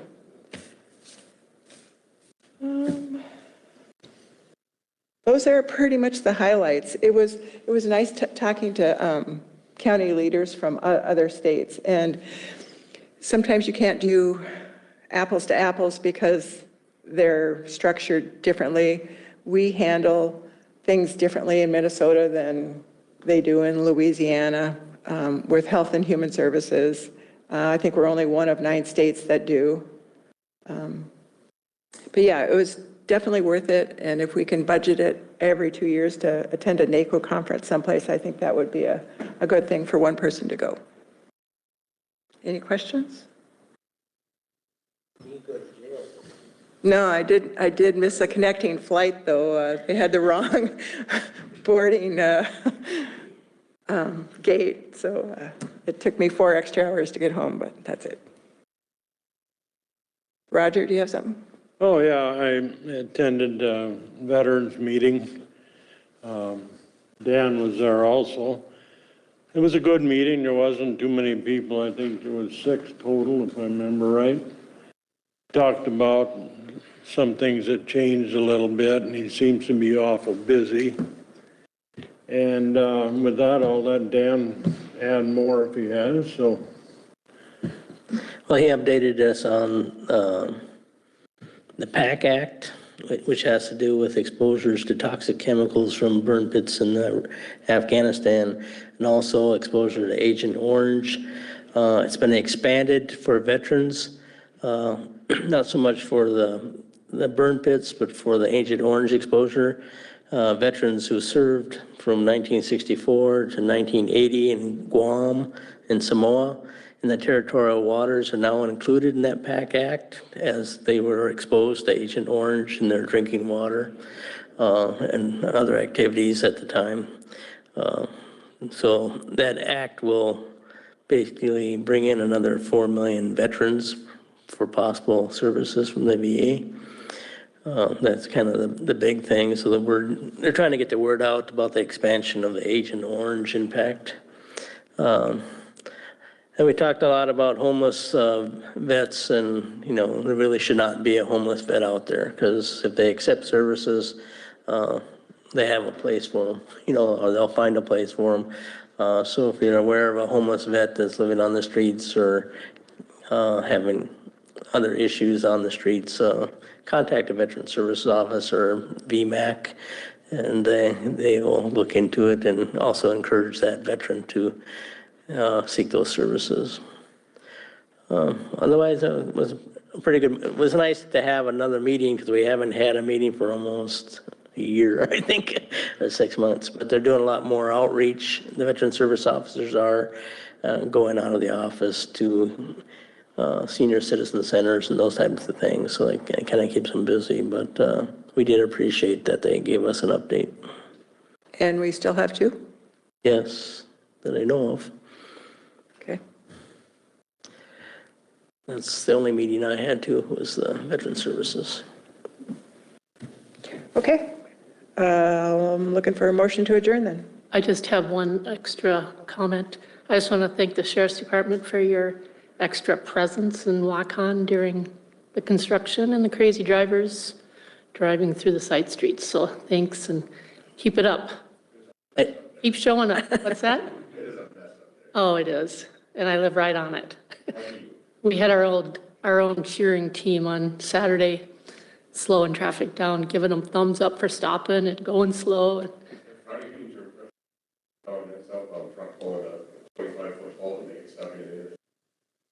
It's a mess. It really is. And then on Sunday mornings, there's church, and they're parked on the street on both sides.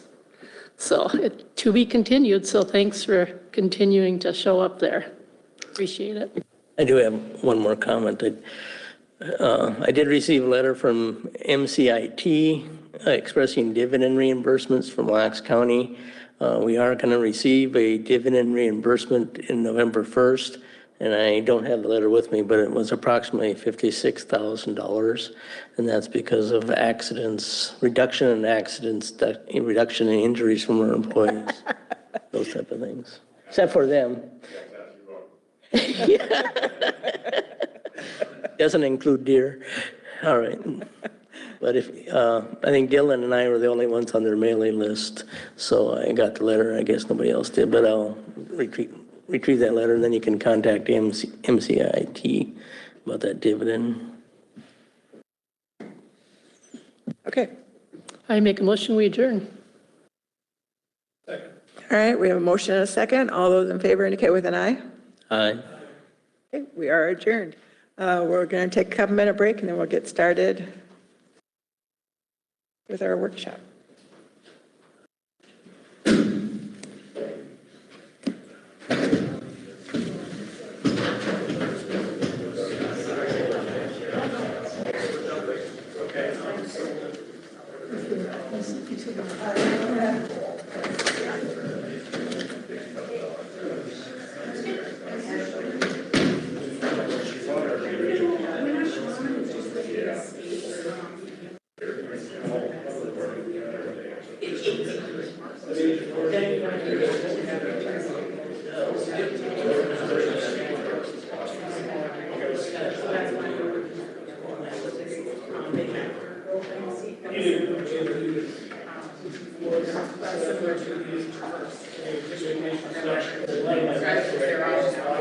Spray everything.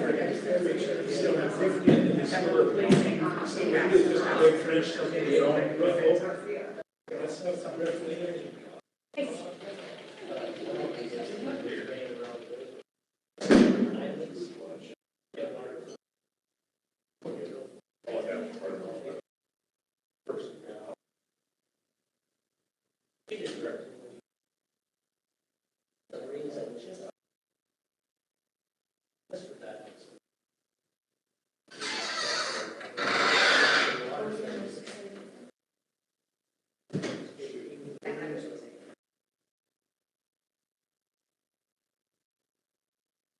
crazy for him because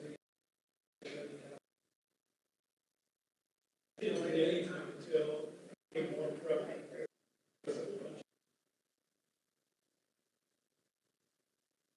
A massive stroke.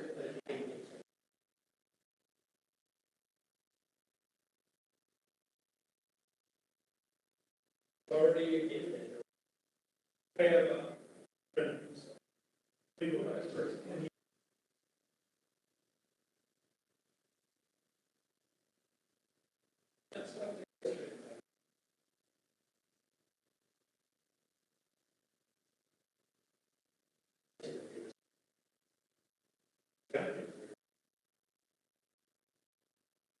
My brother said it worked really well. He says everything was, yeah, everything.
Whatever, that was approved previously.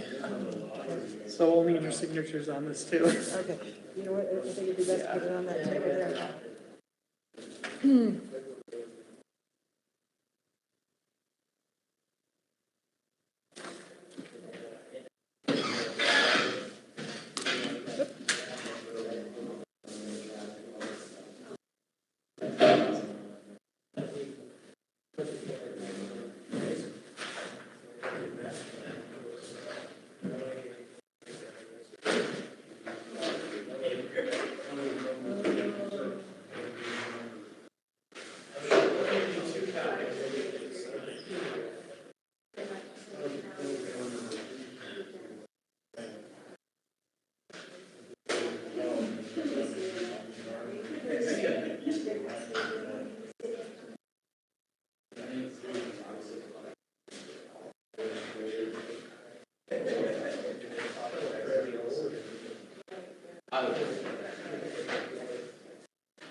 I'm sorry. Okay.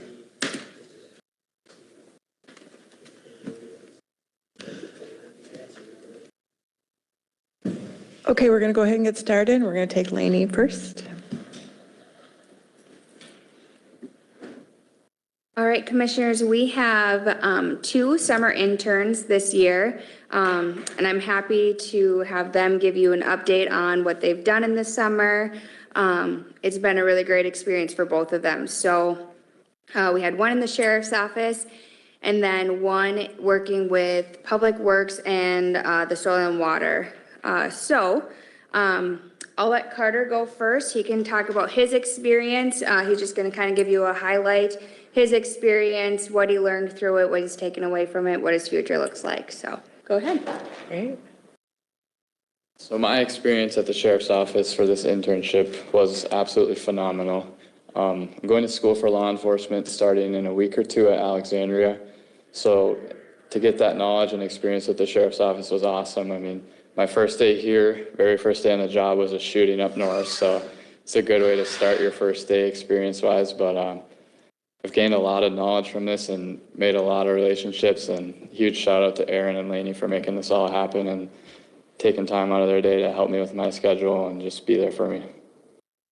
And so where are you from? I grew up in Foley and then I moved to Forreston 2 years ago. So I live in Mille Lacs County now. Okay. So you could run for sheriff in like 10 years, right? We'll see. What did you actually do in the sheriff's office as an intern? I know you got involved in writing lounges. Yeah, so basically my day consisted of just being with the deputy all day. I rotated around many different deputies, and you know, if we're on a medical and the deputy needs his medical bag, or if he needs assistance, then I'm there to help him. It's just kind of like an extra man. Say like a gopher. What was that? Kind of a gopher. Yeah. Right, sponge. Yeah. Do you plan on coming back to Mille Lacs County? That would be the goal, yes. That would be ideal. Awesome. Yeah. Great success story. Yeah. Yeah. And so, Our last 2 interns, Janaea, the one who is at UMD right now for criminal justice, said she's going to apply for the intern back up, and she is the nail will be fighting to get a job here as a deputy, which started under 1.5 years. Starting this internship program and getting people to actually see what over the last couple of years, a lot of people during FTO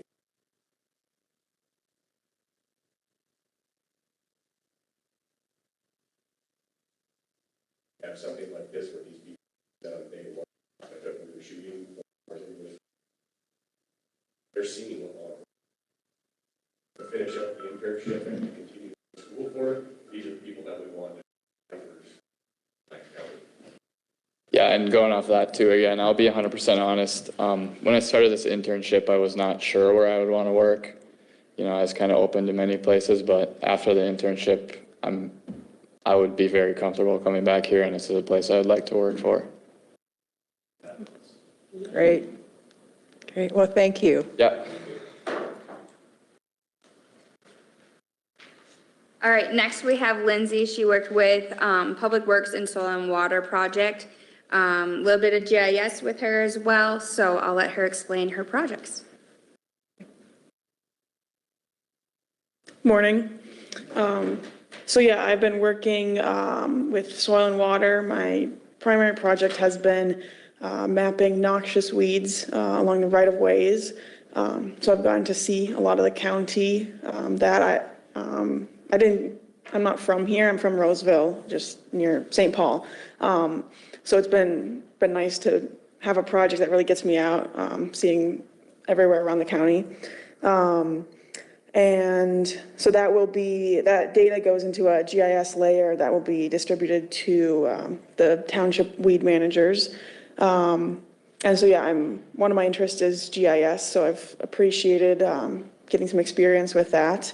I've also been helping prepare materials for their annual tree sale in the spring, like writing up the descriptions, making kind of outreach and marketing materials for that. So I definitely learned a lot of like plant identification, invasive and native plants, and that has been really cool as well. I've also done some work with the Land Services Office, helping them with election prep, preparing the poll pads and mail ballots. So I've enjoyed learning about that system as well. I've liked being in a couple different departments, learning how it all works. And yeah, I am interested in GIS in the environmental field and hoping to kind of continue similar work to this with the Minnesota Green Corps program in the fall, which is a year-long program that would place me with a local government unit doing environmental work. So yeah, that's kind of my future plan, to be hopefully back around the Twin Cities, closer to home. But yeah, I've really appreciated my experience here. Great. So I saw you surveying a plant down there by the roundabout in Princeton, that big green bushy thing. Oh, yeah. So what is that plant? Remember? In Princeton, there was one big Japanese knotweed plant. Yeah. That's one that's more difficult to control for sure. That's the only one I found in the county, luckily. But that one, we've tried to kill that one 4 times and it keeps growing. Yeah. Yeah, it sprouts up and it's hard to get down. Wow. Okay. Well, thank you. Thank you. Is that okay? All right. Yeah. Well, good luck to both of you. Thank you for your service to Mille Lacs County. Yeah.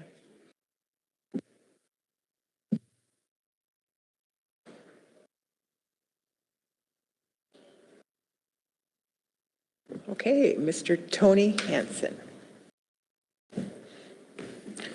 And I did hand out the 87 county Mille Lacs. This is Mille Lacs County specific. Thank you very much for sharing those, Madam Chair. And good morning, Commissioners. Tony Hansen, Regional Director with the University of Minnesota Extension. I serve with and support our Mille Lacs County Extension Office here in the courthouse, just down the hallway. Wanted to come and share a little bit of context regarding the budget proposal for 2027 for the Mille Lacs County office, and just to refresh you all on some of the things we've got going on with our extension team here in the county. First and foremost, it's important to acknowledge that Extension's mission is to make a difference by connecting community needs and university resources to address critical issues in Minnesota. And for Extension, although we are part of course, the land-grant university for the state of Minnesota, 2/3 of Extension staff live and work out in greater Minnesota. And so we're across the state. My home base is Brainerd, Minnesota, and I serve with 8 different counties up here in the northeast, north central portion of the state. I'd like to talk about our local team next, just to refresh you all on who those folks are. We have 3 staff currently here in our local office. Hope is our support staff. She's a county employee who's been with the office coming up closer to 4 years now. It will be in October for her. And she's not only become a very experienced support staff working with our extension processes here, she's also a very active 4-H volunteer as well. And so I appreciate that. Her insights and experience from that portion of her life absolutely show up in the great work that she does with our office day in and day out. Victoria Kaiser has been with our extension office now for about 1.5 years. This is her 2nd county fair. She's our 4-H youth development educator and continues to provide leadership to our 4-H program here in Mille Lacs County, which continues to be very active. Strong enrollment with that program. And of course, it's County Fair Week, so one of our busiest weeks of the year as we're pulling off a lot of those 4-H competitions and seeing all the great work that our youth have put together here over the past year. And then we have Brianna, our summer intern. We have been lucky enough to have funding within our county budget to support an internship as well here annually. And so that role does a lot to support, of course, our work towards summer county fair, but also a lot of our other youth opportunities that we provide here over the summer. With many of the kids out of school, it's a great time to keep them engaged in many different types of learning and leadership opportunities. I always try to do better with highlighting who else with extension though, right? Because it's easy, especially for our commissioners who are part of the committee that meets quarterly. You see some of the familiar faces in our local team, but I always try as hard as I can to highlight who else, right? So behind our local 4-H educators here in Northeast Minnesota, we have a regional team of 4-H staff who have different specialty areas. They work to support our local 4-H programs. They handle a lot of the different technical pieces. For example, Jenna Claypool works with our volunteer systems. Of course, when you have any type of youth program, you need to make sure that all of our volunteers are screened regularly. We provide excellent training for those volunteers and work to address any issues or concerns that come up throughout the year, as many of our county programs have 80 to 100 or more volunteers. It's a lot of people that we rely on to make these youth programs happen, but certainly want to have effective processes in place for them. We have David Foley, who's our animal science leader here in the Northeast region. He's very busy at this time of the year, providing a lot of advice and guidance as we're navigating different county fairs, bringing a lot of livestock together, ensuring that we have all the processes in place to make sure all of these animals are healthy and safe during competitions. Cassie Gerling works with our civic engagement and leadership. We have a lot of youth summer camp opportunities and things throughout the year. She focuses a lot on those community service learning opportunities that we provide to youth and providing a lot of framework for our local educators to do that programming in our counties. Lori Hall with operations helps to manage the infrastructure for our 4-H funding. So each county 4-H program is a nonprofit. They do fundraising to primarily go right back to the youth and support their opportunities to not only participate in the county fair, but to go to state fair and many of these other excellent 4-H events. And Lori Hall helps to manage a lot of those administrative pieces as well. And then Kate Preiner is our quality programs and systems specialist. She ensures that we continue to have a strong evaluation process for our programs, collecting feedback not only from our youth, but also our volunteers and staff, so that we continue to develop and adjust based on feedback and input continuously. And all of this is led up by Northeast region program leader youth within youth development, Jan Derdowski, who's an extremely seasoned individual. I work hand in hand with her on addressing different challenges and questions that come up really on a weekly basis. And so this is just a portion of the team that you all get the benefit of by continuing to have an investment with a local 4-H program. This doesn't even really represent the team of 8 or 9 support staff that I work with regionally who are keeping records of all our volunteers. Every time we have a new 4-H youth who is enrolled, making sure that they get information sent to them and are welcomed in with all of the opportunities we have available to them here in the Northeast region. So there's a significant amount behind the scenes. And I not one to often talk about myself, but I am also a part of the team that's actively engaged in supporting Mille Lacs County Extension, working hand in hand with HOPE, our support staff, on all of the other services that we provide here at the Extension Office, and I'll talk about those here in just a second. My role as Regional Director really is meant to be the person who's interfacing with our Board of Commissioners, providing oversight for our budget and operations, and ensuring that we have accountability as part of our county partnerships. And so I'm very happy to be a part of this team and glad to be able to tell you all of those things that we have that are supporting your local investment in the Extension Office. Tony, I'm going to interrupt you for just a second and bring out a couple of points. So there's also species that have regional directors as well. I know I work with 2 other statewide directors, Renee Kostick, and the name escapes me, but anyway, because I'm on a state PDC, so all that helps our local, and they have it for all the other species too.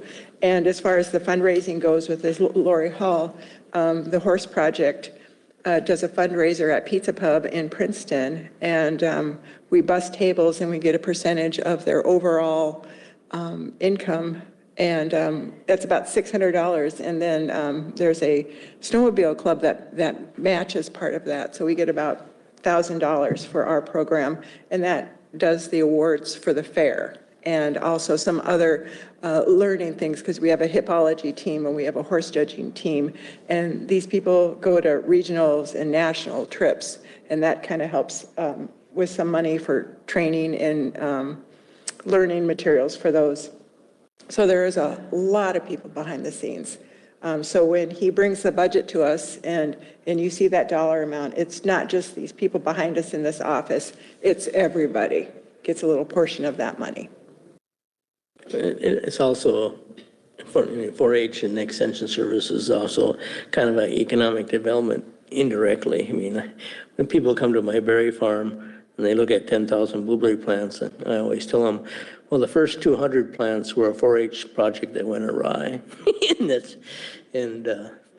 that's basically what happened, because my daughters were, in the 4-H and they were in the fruit specialty groups.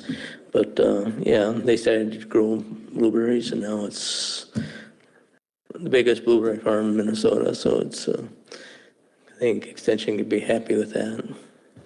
I'd like to talk a little bit just about another note regarding 4-H operations, right?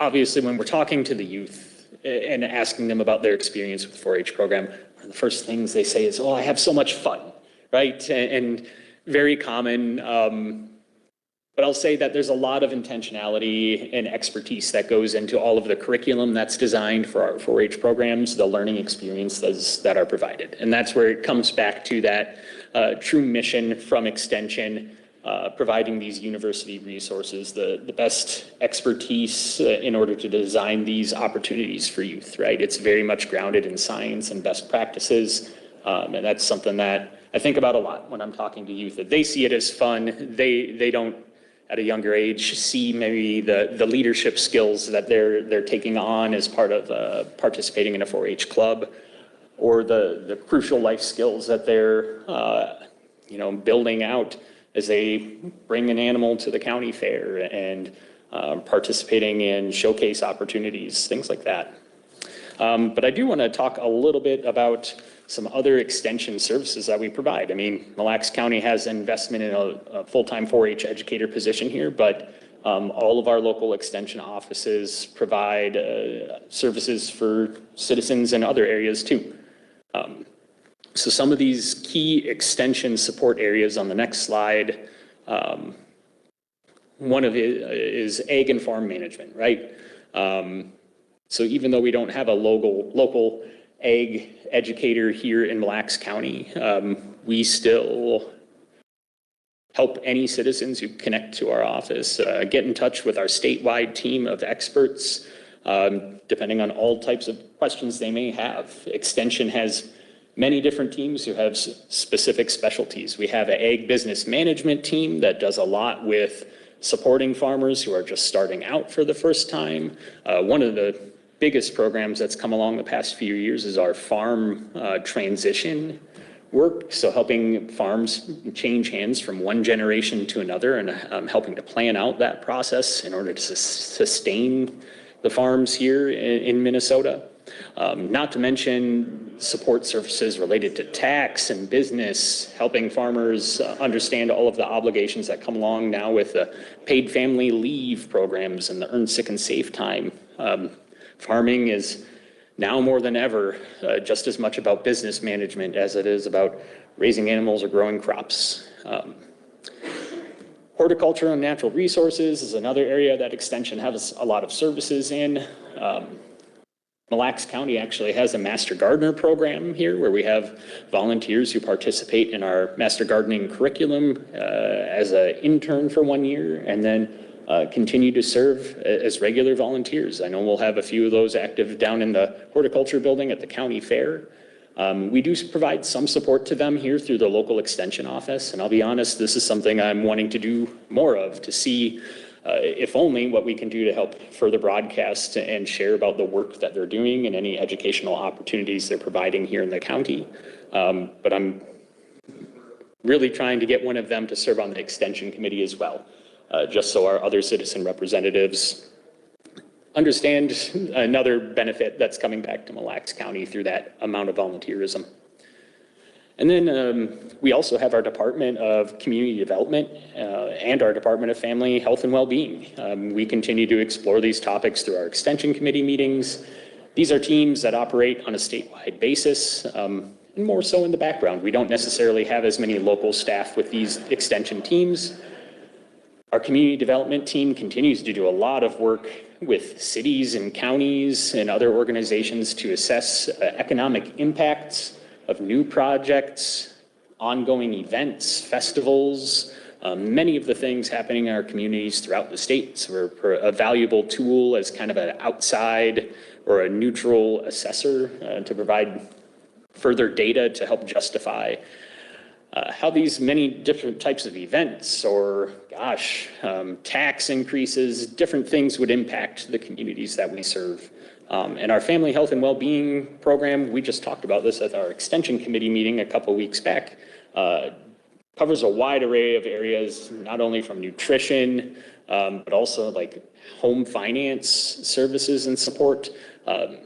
We recently had a guest from this team talk about programs for aging well, so helping here to families plan for later life. And I think the program was Who Gets Grandma's Yellow Pie Plate? And having some of these difficult conversations as you're later in life with your children or others. And so it's good that we're providing support for some of those other difficult topics as well. Regarding administrative and committee support, I work with Hope at our local extension office here. I work to pull together all of our county-based support staff for like a once-a-month team meeting, helping to facilitate problem solving. It's often that if we have a problem in one local office, we've either handled it or we're facing the same type of challenge in another place. And so even with our local support staff, I help to get them connected to our team of all of the support staff are working with across the region. I also have a team that works with human resources processes through extension, budget management for all of our extension services too, and other training and compliance policies. One of the things we've worked on with our support staff across the state is this digital accessibility standards that have moved forward with the federal government, which impacts how all of our content on websites and sent through email needs to be accessible for screen readers and other similar programs. So that's just one training area that we've provided support in the past year. And then committees oversight as well. I meet with the Mille Lacs County Extension Committee 4 times a year. We not only report to them on the work that we're doing all of the time in terms of directly here in Mille Lacs County, but I work to intentionally bring in guest presenters and also highlight extension work myself that's relevant to the region.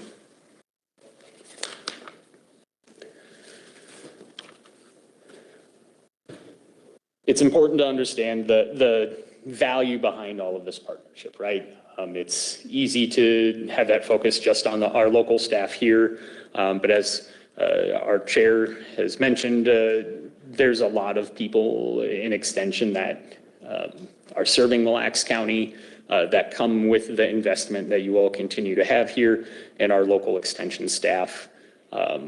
It's a pleasure for me to help and be a part of that team that connects Mille Lacs County residents to all of these services that extension has going on.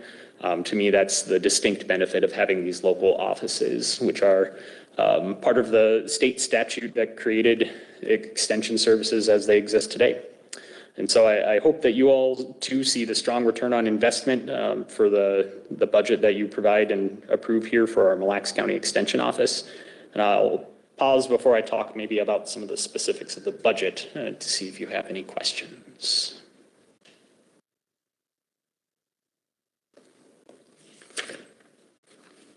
Okay, to talk just briefly about the budget proposal for 2027. Thank you, Doug, for seeing if we were able to pull that up.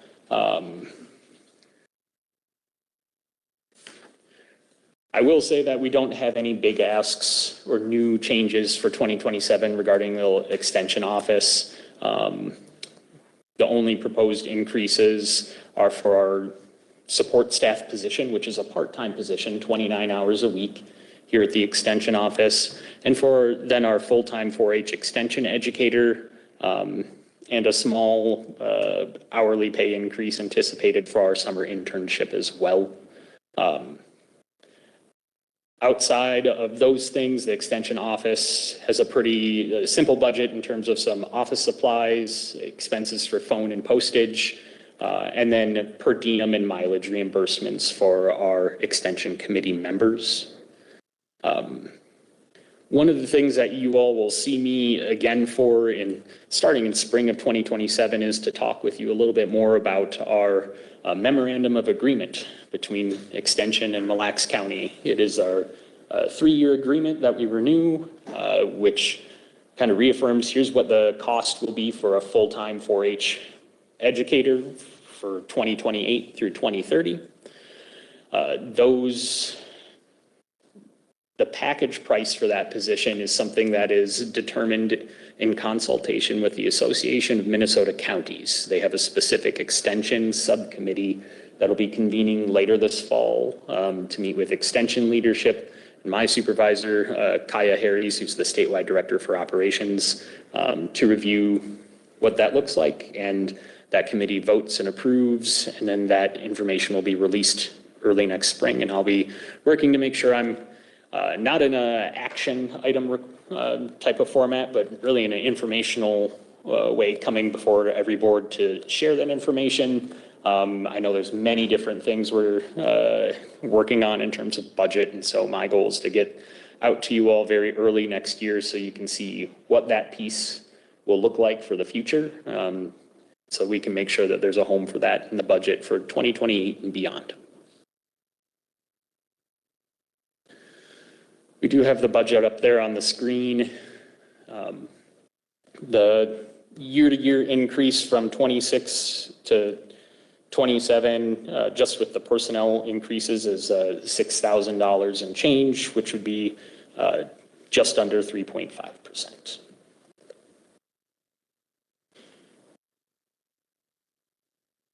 So I also passed out how many youth, if you look at the Mille Lacs County and flip it over on the back, it shows 378 county youth engaged in 4-H, and that's just in Mille Lacs County. So the benefit of the 172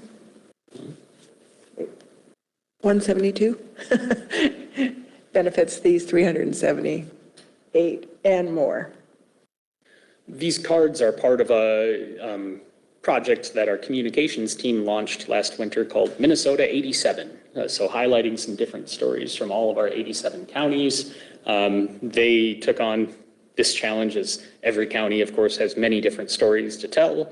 And I do hope they come back and make this maybe an annual or biannual project to continue to show some of the interesting pieces we have going on across the state.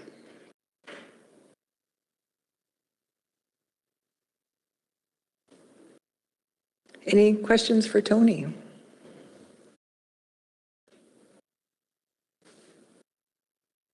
Okay, well, thank you for coming today, and we'll probably see you Friday at 5:30.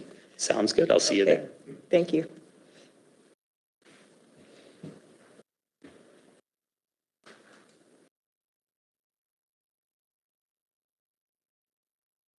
So Carly, are you up?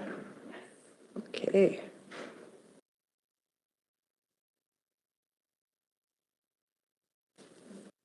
All right, good morning. I just want to do a brief introduction. The last county board meeting, we covered ASO budget, and I included my 2 budget requests overview in that presentation. So one of the budget requests is for Quivira, and that's the item we discussed a bit more at length the last board meeting. It's just kind of an introductory topic of something that the board showed an interest in that we wanted to learn more information about today. So in just a moment, I'll turn this over to our Gallagher representatives, Nick and Colleen. And so just as a reminder that we switched from Oberfeld Insurance Agency to Gallagher as our health insurance broker in April or May of this year. So just a few months into it. And so just invited them here to meet you in person, talk a little bit about who they are, what they do, and then move on to the Quivira presentation, after which I anticipate having some closing remarks, including feedback of what I've learned from other counties, what I anticipate for next steps, and just some of that. So with that, I will turn it over to Nick and Colleen.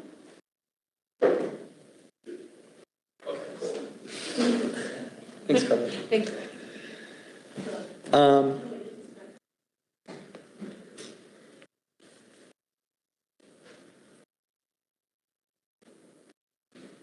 Sorry, a little technical. Hey, not a problem at all. We get it. We're old.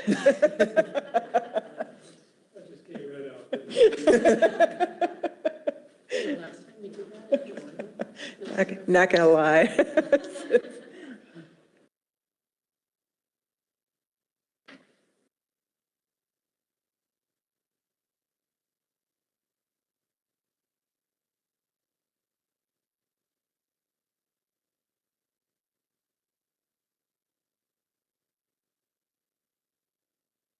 All good?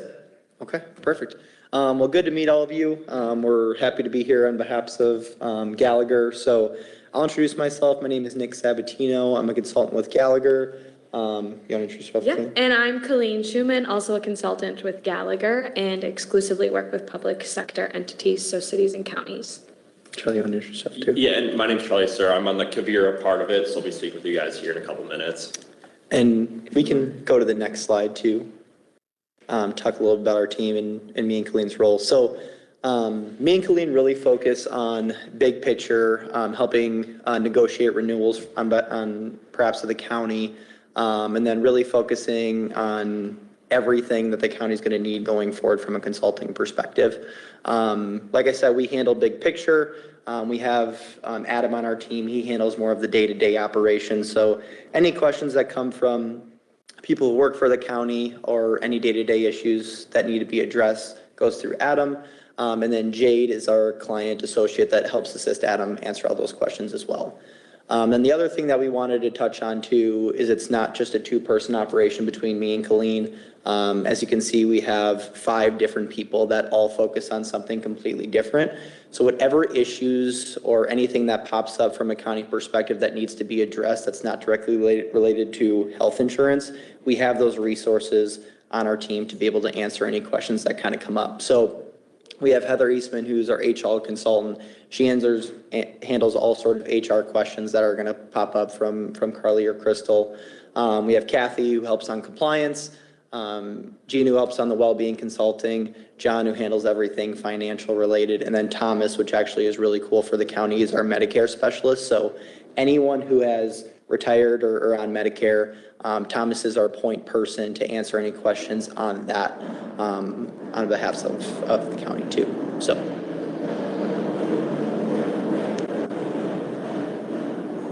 And I was just gonna say, could you go back? I think there's one more slide maybe, and if not, no, perfect.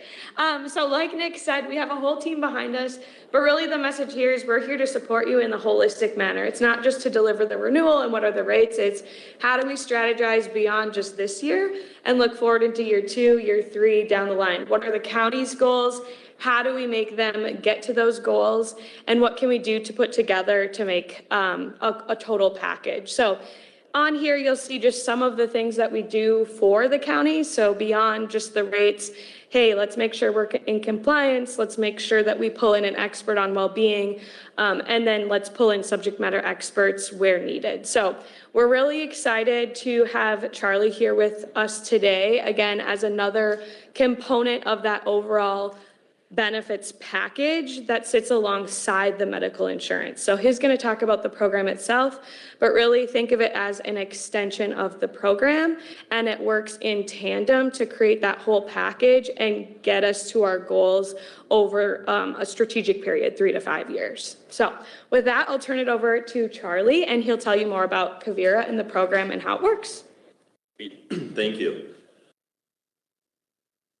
All right, well, yeah, thanks again. My name is Charlie, as I mentioned a couple of minutes ago, and it sounds like Carly's provided a little bit of information around this program at Quivira, and then Colleen did a great job there teeing it up, but really wanted to come in and share a little bit more about how this all works, what this looks like, and why this partnership has worked so well with Quivira and a lot of public sector groups who work with a ton of cities, school district, counties. So really the goal walking out of this meeting is I hope you all feel like you have a comfortable, strong understanding of what Quivira looks like, get your questions answered, that sort of thing. So I have about 10 or 12 minutes of prepared content I want to go through. And then as we're going, I'll pause a couple times just to see if there's anything I went over too quickly you want me to clarify or provide additional details on. And then we should have some time at the end for Q&A as well. But yeah, so just spend a little bit of time. So Quivira, the idea here in this direct primary care space, like Colleen was saying, is this would not be a replacement to the health insurance plan. It would sit alongside of and complement the health insurance plan. And this would be provided to all employees of the county who enroll in the health insurance plan. They'd automatically get access to this Quivira program. So it's a membership-based primary and urgent care clinic that provides everyday medical care through both virtual visits, and then a really unique part about this is in-person home visits and visits here at the workplace. So this membership is provided to employees on the medical plan, and through it, employees and their families receive free, unlimited access to this service through Quivira. Really, our goal at Quivira, our mission is to make everyday care as affordable, accessible, and convenient as possible for both employees and their families. If you'll go to the next slide, please. There we go, perfect. And just really quickly, the problem that exists today and why a solution like this is really resonating in the market and with public sector groups is the whole traditional system of whether it's going to, let's say, urgent care, the minute clinic, sometimes the ER, your retail clinics, for your everyday care needs is just not a great system if we're being honest, and it comes down to 2 big reasons why. high costs and poor patient experience. We're all well aware healthcare costs continue to rise, whether it's your premiums, your out-of-pocket costs, your deductibles, your copays, making it just really expensive even to receive your basic care needs for you and your family. And then the experience itself, it can be difficult to figure out who's in network. Do I have to go to urgent care, the ER, just to get a same-day appointment? So because of these issues is where a solution like this fits really nicely and kind of helps fill the gap that employees and their families face. Next slide, please. And again, I know I mentioned this a few minutes ago, but not a replacement to your health insurance. You still want health insurance in place for things like hospital stays, surgeries, catastrophic care, more of those intensive type care needs that come up. But where Kibera comes in is alongside the medical plan for the everyday care needs, the chronic condition management for employees and their families to provide that care where it's actually convenient for them to receive it. Take a really quick pause here. Everything making sense so far? Is there anything you want me to clarify that I've said already? Is my volume good? Okay, perfect. I know there's a mic here. Just please tell me if I'm being too loud or anything. All right, so I want to spend a couple minutes talking about the member experience. If you'll go to the next slide here, please. So as you think about what does this actually look like for county employees and their families on a daily basis, we take at Kibera what I like to call the digital front door approach, which means that you start by reaching out to us through our online or mobile app. We also do have a clinic phone number. You could call or text as well to receive care. Maybe someone doesn't have a smartphone, for example. And through these virtual visits, we can diagnose, treat, and prescribe.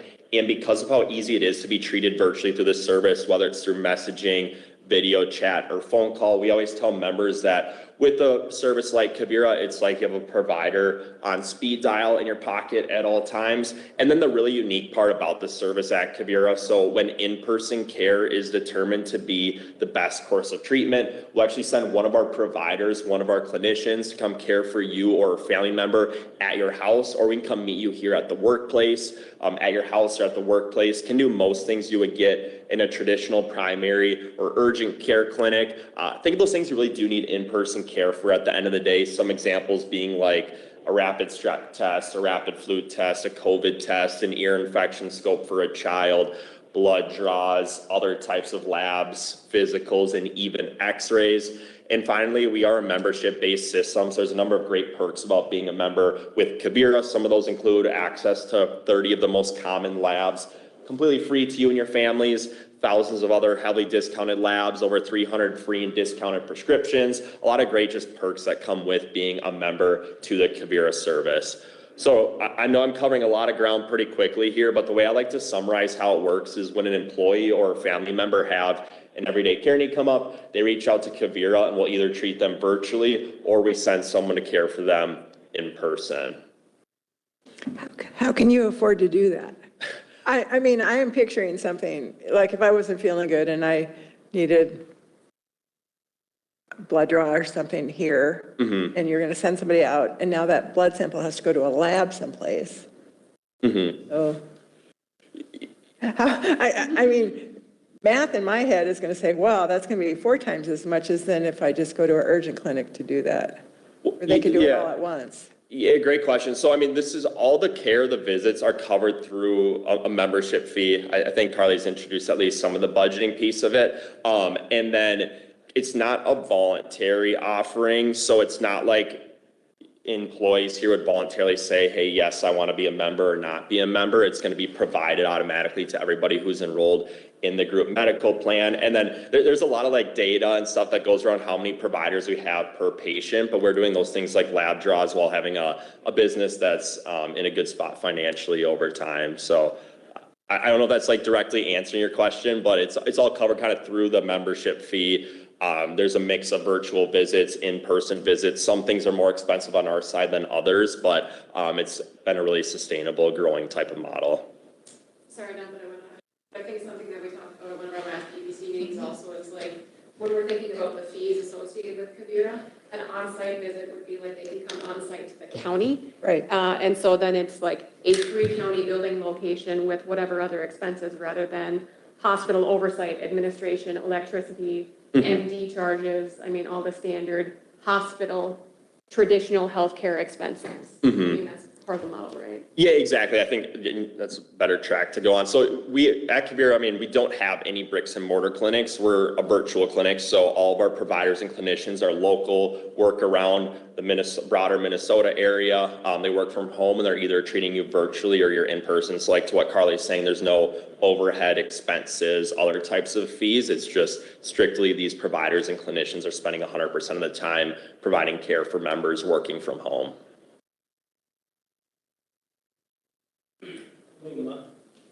Radius miles that your care providers usually operate under? I mean, they're working out of their homes. Is it like 60 miles, 40 miles closest to the call? Yeah, and I think this is another question that Carly mentioned that had came up. So the people primarily providing the care are, that would come and do like a home visit or workplace visit, are nurse practitioners, physician assistants, and RNs. We never ask the providers to drive more than an hour from home though. So we have about 65 different providers, clinicians throughout the broader Minnesota area. We cover broader Twin Cities, St. Cloud, the surrounding area, doing more and more expansion around the Brainerd Lakes area. Pretty substantial part of Minnesota, and also into some of the surrounding states like the Fargo area, North Dakota, Western Wisconsin. That sort of thing. So you think you have enough coverage for Black's County? Yep, so I think, and I'd have to double check, I know, and we'll actually be able to see on the quote slide here when we get to it. We did look at all the employee zip codes for those who are enrolled in your group health insurance plan. And I believe all of them are within the home visit area. We'll be able to double check that here though in a couple minutes. Okay, thank you. So we don't reach to the Sandstone, but they'd be able to have in-person care if they're like ever here at the workplace, and they'd be at a reduced cost because at home they'd have access to virtual care. Does that make sense? Yeah. Okay. And then just really quickly here on this slide, I think the punchline here is just as you think about using your Kavira membership to receive free unlimited care, never have to worry about surprise bills in the mail, insurance hassles, that sort of thing. It really beats the alternative, not only from a cost savings perspective, especially if you're on like a high deductible plan where you really do have a lot of out-of-pocket costs before your insurance really kicks in, but then a time savings perspective as well, having someone come care for you, your family members at home without ever having to sit in the waiting rooms, and all that sort of pains that come in the traditional system. And last thing I'll mention here as well, so even employees who are enrolled in single coverage or employee-only health coverage on the group health insurance plan, their families would also have access to Kavira. So it covers an employee's spouse and children under age 26 as part of the membership. Whether you're on the family insurance plan, individual insurance plan, your family can still access the benefit.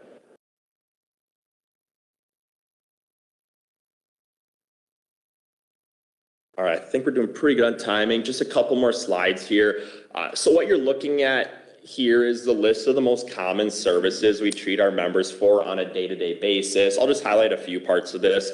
On the left side, those acute conditions, those things where you're not feeling well, you want to be seen right away so you can start feeling better right away. Chronic condition management is a big part of this, our ability to treat mild to moderate chronic conditions. The reason we're able to do that kind of goes back to the fact that all of our providers, all of our clinicians are W-2 employees of Kavira, which means you can work with the same person over time on chronic conditions, things like prescription refills, lab work, your individualized wellness plan, that same person will follow up with you. Just being able to kind of build that PCP relationship in a sense, and the continuity of care, working with someone local. We do things like non-emergency imaging, so we can do in-home x-rays, do a lot of preventive care as well, sports camp physicals for children, annual wellness exams, nutrition counseling, all that sort of good stuff.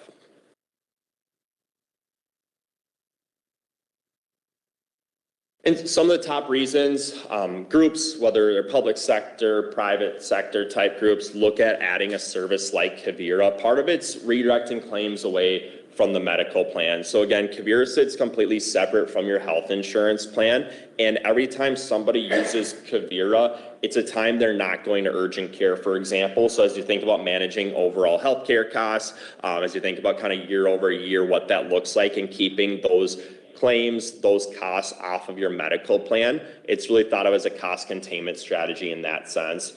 Access to care is a huge item that continues to come up more and more where people struggle to get same-day appointments. It's difficult to figure out how to get a visit done, or maybe they have transportation challenges. So really our goal is to bring care to people where it's most convenient to them from home. Already spoke a little bit about the continuity of care that comes with working with local W-2 providers and clinicians, and then the attract and retain talent component, providing a benefit that is not only designed to save the county money, but also employees and their families. Those save them on out-of-pocket costs, the time that goes into going to visits in the traditional system, all that sort of good stuff.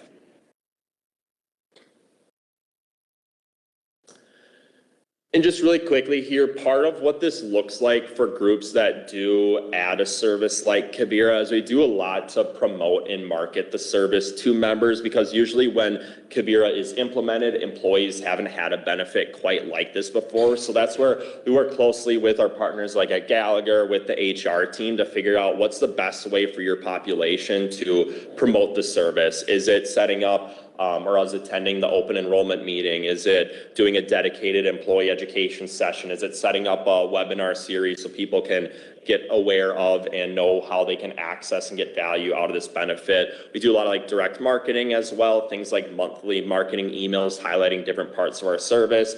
And then we're also providing materials, things like free magnets. We have posters available for groups, just really getting the word out, because then word of mouth is a big part of a service like this. You have one colleague here try it out, they get a home visit, and then they start telling their coworkers about it. And then over time, we see more and more people making Kibera really their first call when them or a family member have a care need come up. And then last thing I'll mention here is we do provide ongoing utilization reporting, just so you can kind of get a sense of, are people using it? Does it seem like there's an opportunity to promote the service more as you gauge things like ROI as well? What kind of value are you getting out of the service?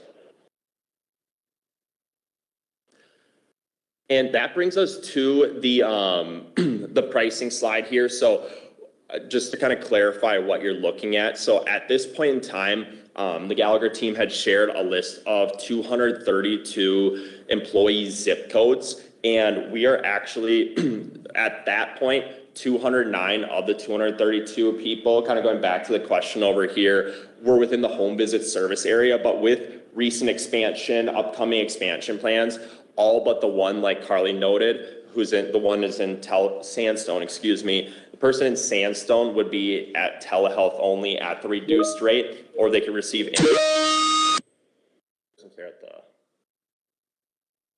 All right, I think we're good.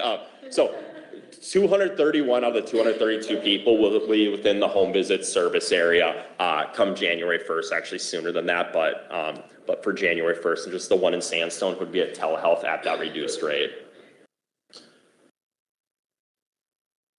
All right, yep, I know I went through that all kind of quickly. It's a lot of information to cover in a short amount of time, but would love to hear any questions, thoughts, concerns, that sort of thing, or does it make sense how this fits along as part of your benefit strategy, and those sorts of things.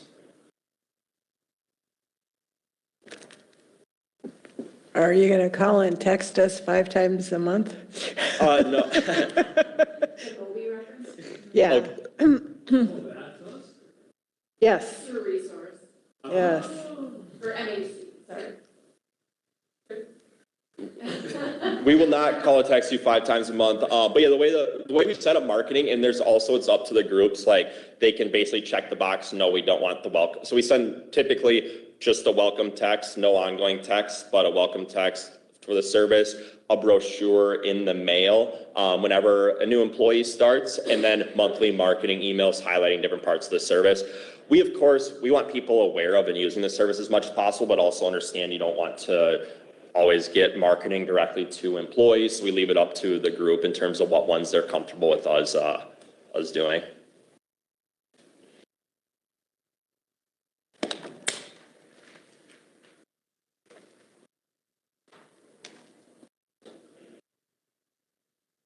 And if there are, once you're ready for, I'm just going to walk, I'm ready for the questions for Charlie, and then I have some additional I want to have, but want to make sure that you get the benefits of our experts when they've been so gracious to come in person. Yeah. And if follow-up questions do come up, I know Carly knows how to get a hold of me as well, so I can always address them that way. It just seems, you know, my dad used to say, you have to pay for what you get. This seems like a lot more than what we're going to pay for service. So as a business model for your company, I'm assuming that you get you get the employees hooked on this type of situation where they go, this is great. But then at some point, it's got to rise to be profitable for you, obviously. So I'm I think, you know, I do think it would drive down the other healthcare costs at some point if you had buy-in from people and you utilized it. But, you know, people in my age group go, I don't want anything new. I don't want to have to call anybody. I'd go to whoever I go to. So I don't know how that affects, but we have a lot of young employees that would go like that and say, this is going to be good.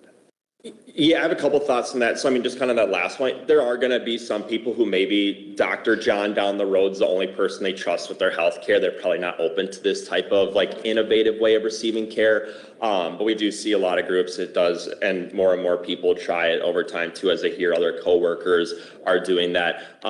In terms of the overall like business model and just how it's worked. So over the course of between 2023 and 2027, so that 5-year range, our pricing at Quivira, you saw that $27 PEPM. It was at $25 in 2023. So over the course of 5 years, it's gone up by less than 10%. When you think about health insurance trends, usually about 10% per year. So you think we've kind of found that sweet spot around from a pricing model. Again, that's spread across all employees enrolled in the group health plan. So we don't go group by group, and the high utilizing groups get rate increases, that sort of thing. We keep our rates flat across our full book of business in that sense. And then in terms of like, what are those things all included?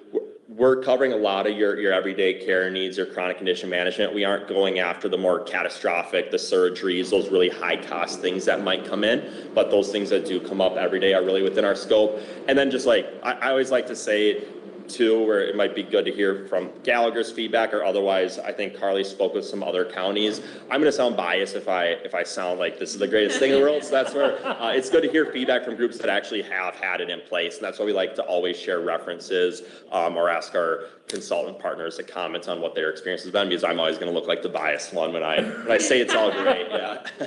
I guess I can just add to that from a consulting perspective. How I like to position or like view Quivira is really that like ride alongside, because like you said, there's going to be folks that have kids, they're paying a really high premium, they maybe are on that high deductible health plan, and we don't want them to delay care for maybe that child that had strep and it turns into something worse. Like, this is really a strategy to try to get those everyday care needs that are low cost in the grand scheme of things, but have that cost to the employee be low versus going to the brick and mortar facility, paying $150 for your kid to get a strep test. So it's really trying to direct the claims and make sure people go and get the care that they need.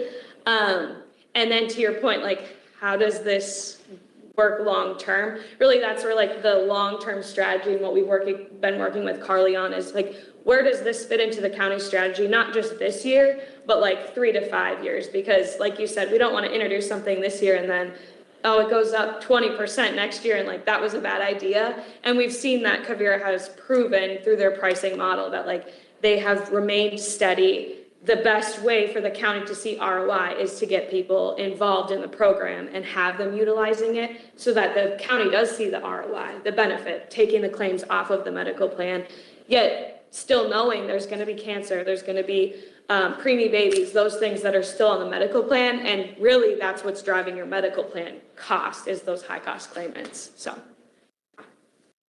I think if you don't mind, I'd like to add my part to that. So, yeah, definitely something, we didn't want to run into the PEEP situation again, right? We're like, how is this service model sustainable?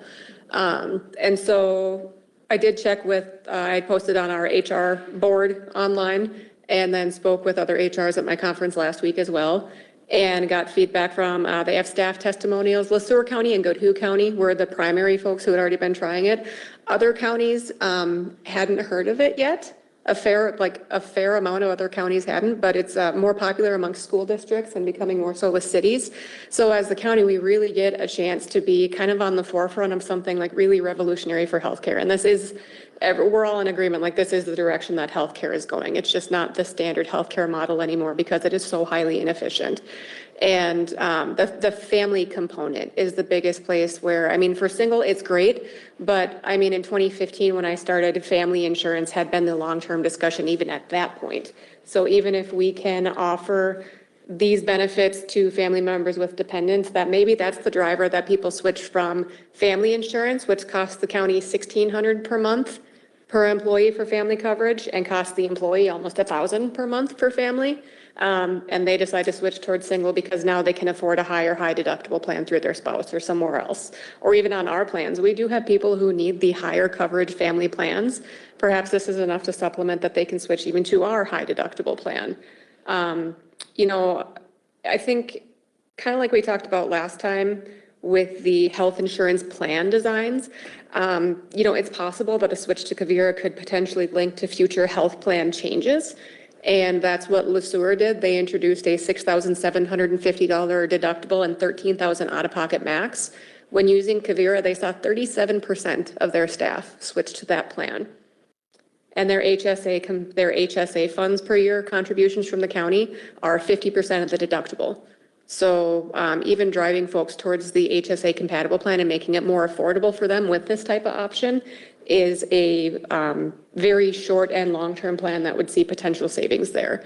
But again, it's possible. The key thing for 2027 is that we want this trial period for staff to see the value they see in it before considering any plan design changes. I really want to be able to get staff this opportunity to try it out and see what they think so that we can hopefully have a different discussion at next year's negotiations or the negotiations beyond. It's always and has been the same discussion about the county contributes more, the employee contributes more for health insurance, and it's that ongoing battle every single time. So hopefully with having this, I mean, it should be great for the employee experience. I'm hoping that'll help with retention and recruitment. I think we'll see it pay dividends in other ways, along with the, like I mentioned last time, we'll be getting 2 proposals, 2 bids, or 2 quotes from our health insurance this year. And one will be the standard, increase for next year, which we're anticipating. We budgeted 15% for health insurance based on market trends and our utilization reports.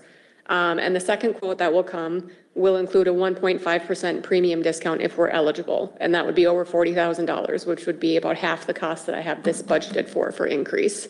And that's just short-term turnaround. The other thing for board members who were here, you may recall in 2017-18 when Dave Oberfeld presented to the board multiple times about the costs of these urgent care and emergency room visits and what they do to our utilization rates. So that's been known for a long time. We have been trying to do employee education to decrease those ER and urgent care visits because they are extremely impactful on our utilization rates, especially when they are so widespread and they're only becoming more common of I can't get into the doctor and I need to be seen today. So those are the options. And even for, there's the part that it costs the employee, likely the billing confusion or likely billing errors that cost them more than they should be paying. And then the huge amount it impacts our utilization rates. So if we can even avoid those bills, and again, improve the employee experience, because that reflects on the county, even if it's a hospital billing error, it's still, interpreted as the county insurance is terrible, even if it has nothing to do with us. So all of those things really add up to pay dividends of the employee experience that we'd have a feedback period in 2027, where just like LeSueur and Goodhue, we'd have an ongoing comment period online. I'd ask them to list their union, but it'd be anonymous otherwise. And just list their feedback of, do they see value in this? If they don't, then, that's either way, it helps us go into our 2028 negotiations next year with hopefully a change in the conversation and showing that we're trying to be creative, because that's what we have to be here. So the clinic down the street, does that ding us? Like if you? It's an urgent care facility. Okay. So Yeah, so I can kind of comment to that. Any urgent care facility, you're typically going to see a higher plan cost utilization. So as Carly said, based on location, they have limited access to providers, and so therefore that does hit the plan. It does have an impact. Same with ER, like if it gets to the point where maybe the clinic is closed and they go to ER and because they can't make it to St. Cloud Urgent Care, for example, that would also have higher utilization, whereas maybe it was just strep and they can call Kavira and get the prescription. So that's where it's a multifaceted approach. It's not like, I've also told Carly, like it's not a silver bullet to fix health insurance by any means, but it's a strategic way to create a program that works for your employees. They see benefit in it, and it's creative to try to move some claims off the plan, but also just have a point of care that people can access when they need it. So. Okay, so I want to do a scenario here.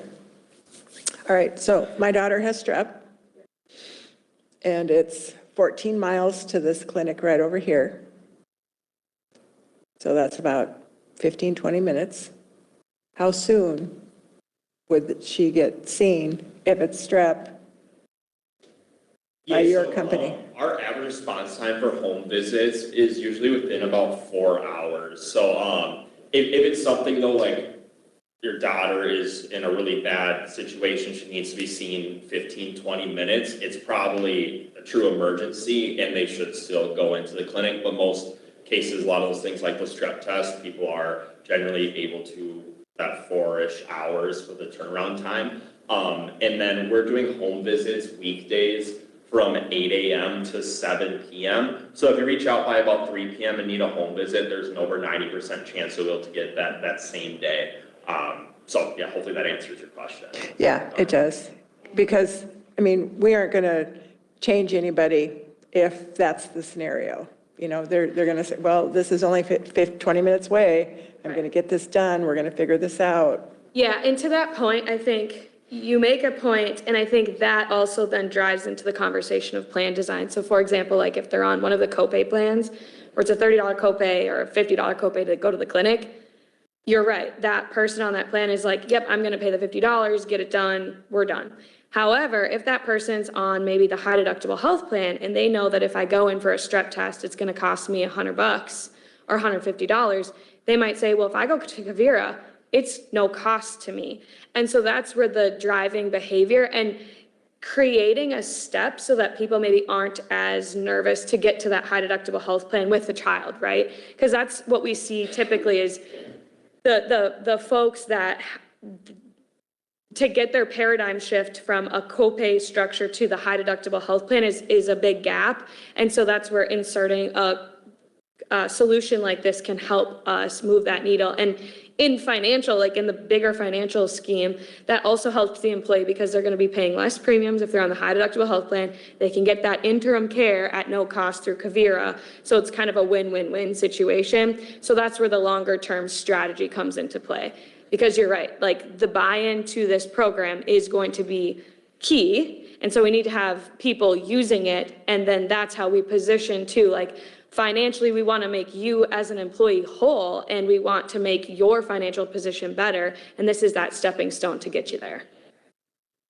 And I'd say about 60% of the staff testimonials that I read from other counties were same or very similar situations of like whether it was some sort of bacterial or viral, whether it was a UTI, which of course can go really south really fast, or if it's one has strep, does my entire family has strep or COVID or anything like that, strep throat, ear infections, anything else like that. I'd say about, 50, 60% of the testimonials were very similar situations about positive feedback that I was able to have somebody come in home. I had my entire household tested and got the results, and it was at no cost to them. There was another example where an employee actually had the school nurse called and said that their kid was sick, and they were able to work with Kavira on their end, had the daughter take a picture of her throat to send in, and she didn't even have to leave work to get her daughter treated and back to her volleyball game that night. And so those were some of the examples. Yeah, I was just going to say, like, there's been several examples. I mean, I've heard stories of hey, I had the Kavira folks come out, do a lab draw for my husband. They found prostate cancer. Like, they found it sooner than he would have ever gone to the physical doctor. There's also the example of, oh my goodness, I need a sports physical for my son, and he starts sports on Monday, and I don't know where to go, and I can't get an appointment. Call Kavira. They came to the house, did the sports physical. So it's a multifaceted approach. Right there. Yeah, yeah, yeah. Yep. And, oh, sorry, go ahead. So, like you're using Lesueur as an example, how long have they had Kavira? 2 years. So in that first year was basically educating, collecting data. So second year, was it? Increasing usership. Yeah, and the value of The ROI kind words.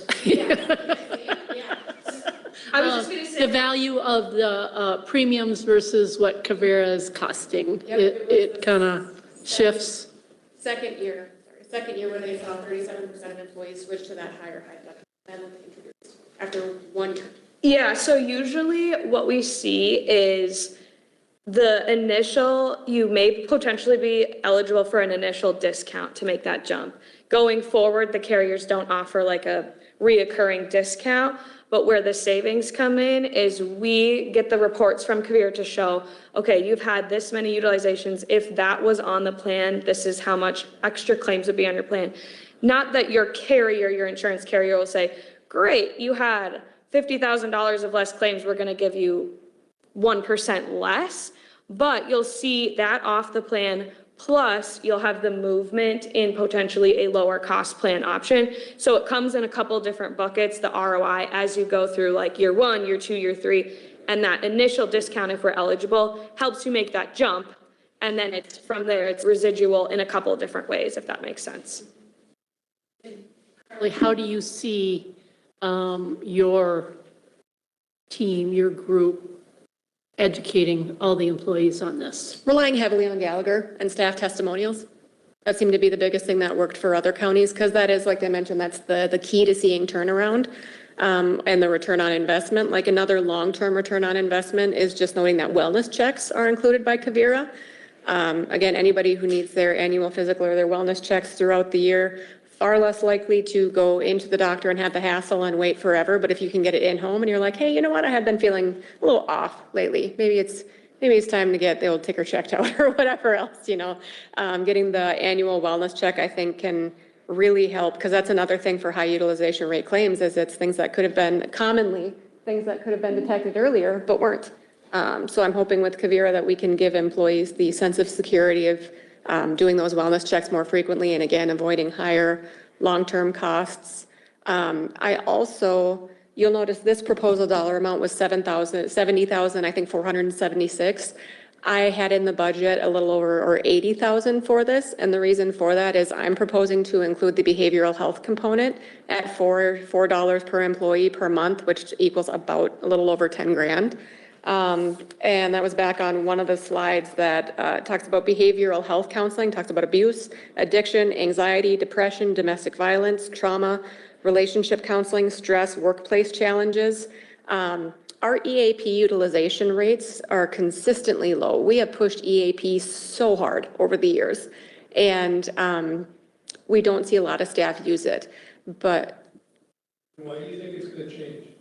It's essentially the same thing, only through a different. Well, with EAP, you call in, first of all, it's an 800 number, and you likely get a referral to somewhere else, and they have to try to find you services in your area, and that doesn't always happen. Also, it's another unknown that people don't work with a lot, because that's the same thing I wondered of why this. EAP is also more than mental health. We can use them for organizational things. You know, it's just, Kavira, once people start using it for medical insurance or for these, healthcare reasons, which they will, 1000% guaranteed, no doubt they'll use it for this. It's a familiar name and a tried and true company that they know to reach out to. And then we can provide these, like, again, workplace challenges being one of the key things. When they know that EAP is through the employer, I honestly think that's a little bit of a deterrent, even though it's through MCIT. Kavira, still employer funded, but associated with medical information. So I think employees will feel safer reaching out to somebody who's associated with their medical information than an 800 number through our liability insurance company. And I'm hoping that these are ways that, again, mental health continues to become more and more of a conversation with employees. And we have some real unique challenges here at Mille Lacs County. And our staff face challenges that, yes, other counties face, but they seem to be very widespread. And this is just another way that we can support our employees for the trauma that they encounter, the secondary trauma, the first person trauma that they experience throughout their jobs. So again, I clearly am very excited about and can't say enough good things about this program. I think it is our solution, both short and long term. But again, knowing that I'd be proposing it for a 1-year trial period where we'd have a memorandum of agreement that would need to be approved by all of the unions and able to move forward. And then we would push information and gather feedback super hard so that we could have that feedback going into negotiations next year instead of going in ready to face the same conversation. Any data from any of the unions that have in any of those counties that any feedback from any unions, I guess is what I'm asking. Nope, we haven't initiated this next steps, great point. Haven't initiated this conversation with any of the unions yet because I'm starting with the board standpoint. I don't want to get anybody's hopes up or make false promises if I don't know that this will be in our budget for next year. And so kind of like we talked about at the last meeting, I know it's hard for the board to make a determination. I do plan to bring this forward on the 18th to ask the board to authorize me to extend an MOA to the unions. And then on the 26th, we would be having a presentation to review renewal rates with the department heads that I'd be happy to invite the exec committee to. On September 3rd, we have an employee benefits committee meeting that I would plan to invite the business agents to attend and also have a Q&A because it's close to that time that I would picture extending the memorandum of agreement for the unions to have a vote, which takes at least 2 weeks. And then we can know by the time Kavira needs their deadline in mid to end of September at the latest, if we can move forward with this for next year or not. So that's my next steps timeline. And after that, we would start already with this year's employee benefits fair. We did envision like a initial kickoff meeting, again, relying heavily on Gallagher for employee communication, and Charlie, of course. Sorry, Charlie. So quiet in the corner. Relying on our experts to help get employees on board and help them really see the value of this. I got a couple of questions. The first one is, what if an employee comes in to see you guys and it's something that needs to be dealt with in a hospital? Is your diagnosis going to go with that patient, or are they going to start all over once you get there? Yeah, I mean, it kind of depends. Our team can make referrals in, get people to high value care if it's something's outside of our scope. If it is something that we can send information to another provider specialist. So if they're working with Kavira and it does escalate into something larger, they do need to go in and see a specialist. For example, they need to see a dermatologist. We can send the information to that provider or specialist that that our team had provided to them, the visit notes, that sort of thing. We would just have to have that member sign a release of information form because we don't automatically send any information back and forth with other providers or specialists. So it kind of depends, though, at the end of the day, what person's specific situation, what they're being treated for, symptoms, if that makes sense. Okay, and another question is, after your diagnosis, which you probably took a couple hours to get seen, which I understand, we're always waiting for somebody. Anyway, and what if they need an ambulance ride? Now they've got to contact a regular insurance company to get that all lined up, or? Yes, I mean, if someone reaches out, they're having shortness of breath, they're showing signs of like potential heart attack, for example, our team's going to say, this is the time to call 911, don't wait 4 hours for Kavira. But yeah, so if there's a true emergency that requires like an ambulance, that sort of thing, that's gonna sit outside of Kavira. We don't operate like that. We don't like drive like an ambulance. They'd still need to go, and those are the times where you would call emergency services at that time. And the other question is, what about weekends? Weekends, we have virtual care available. So we don't have home visits on weekends. Weekends are virtual care from 10 a.m. to 2 p.m. I'm always a little nervous because things that sound so good ain't always good as they sound. We're kind of in the same camp there, it just seems to be too good. Maybe some kind of back touch. And at any rate, you all did a good job of explaining, so we'll see what happens. Yeah. Thank you. Yeah, and, when we talk about the 3 or 4 hour wait time for Kavira, I think it's important to keep in mind that when you go to the emergency room, unless it's the shortness of breath, chest pain, you're still waiting when you get to the ER or urgent care. I mean, there's probably a couple hours there too, depending on what the situation is. See? So, yeah, yep. Yeah, I just wanted to correct Jenny. I mean, I've been to this urgent care about 3 times and I've had to wait up to 2.5 hours because everybody else is in line. Yep.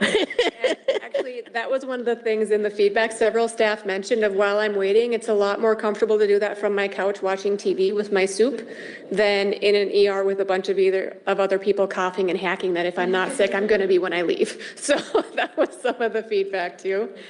And the fact that you said this is new, this is old. I had my doctor coming to my house back in 1965. I was just gonna say, like, when we talk about like retooling and like nothing is a silver bullet, like it is really retooling back to what healthcare used to be, right? Home visits and things like that. So as the industry, like Carly said, has changed quite significantly, especially with the catastrophic claims that we are seeing. It's retooling to make sure people that have everyday care needs still get everyday care, and that those that have catastrophic claims also have a means to be covered as well. So You're going to be in a tough budget cycle this year. Really tough. I can see it coming. But for me, if we were to get a reduction, get our foot in the door, that would really be a no-brainer. That would just happen. I think it's where we're going to need to go.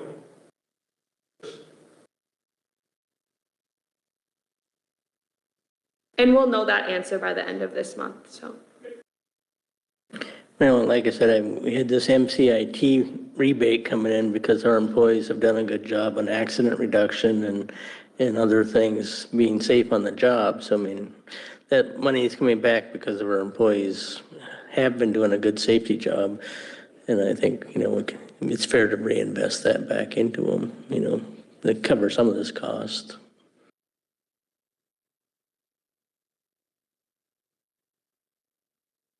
Thank you all. And Thank you. One closing comment is I know, thank you all very much for your time, and to Colleen, Nick, Charlie, really appreciate your time and expertise. Jay, you asked last time about what do we spend annually in health insurance, and I just wanted to revisit that because I think the numbers are important to note. When we talk about, I added, this was anticipating an $80,000 expense. I would still strongly recommend this, even if we don't get the 1.5, even if it doesn't change health insurance plan designs and the return on investment for next year or short term, maybe it's a long term. I would still highly recommend, even just based on the expense for employee experience. This is just such a topic that makes a difference. I don't think that it's going to necessarily draw people here for recruitment, but it is going to change the way employees talk about health insurance here and what they tell other people about health insurance here. So the $80,000 that I've anticipated or asked for in the budget for next year, compared to, we spent over easily $3.2 million just for our health insurance contributions for employees this year. And that's assuming all single coverage, family is more. So, I mean, the 80 grand is kind of in my mind, a drop in the bucket for that 3.2 million, but I'm not in finance, to be fair. But just noting that, yeah, we're seeing upper single, double-digit increases become more and more common for us. So we really want to try something upfront to get those utilization rates down. So, thank you. Thank you. Thanks for the time. Nice to meet you all. Yeah, you too.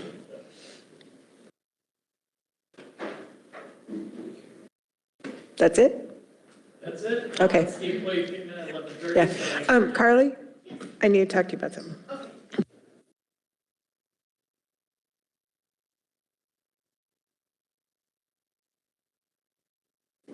So we are paying for Moby, right? We are paying for the health insurance that we have through the Minnesota Health Consortium, and Moby is part of the Minnesota Health Consortium. It wasn't something that we opt in or opt out of. Okay. It's just something about, honestly, we started getting calls and found out it's through MHC.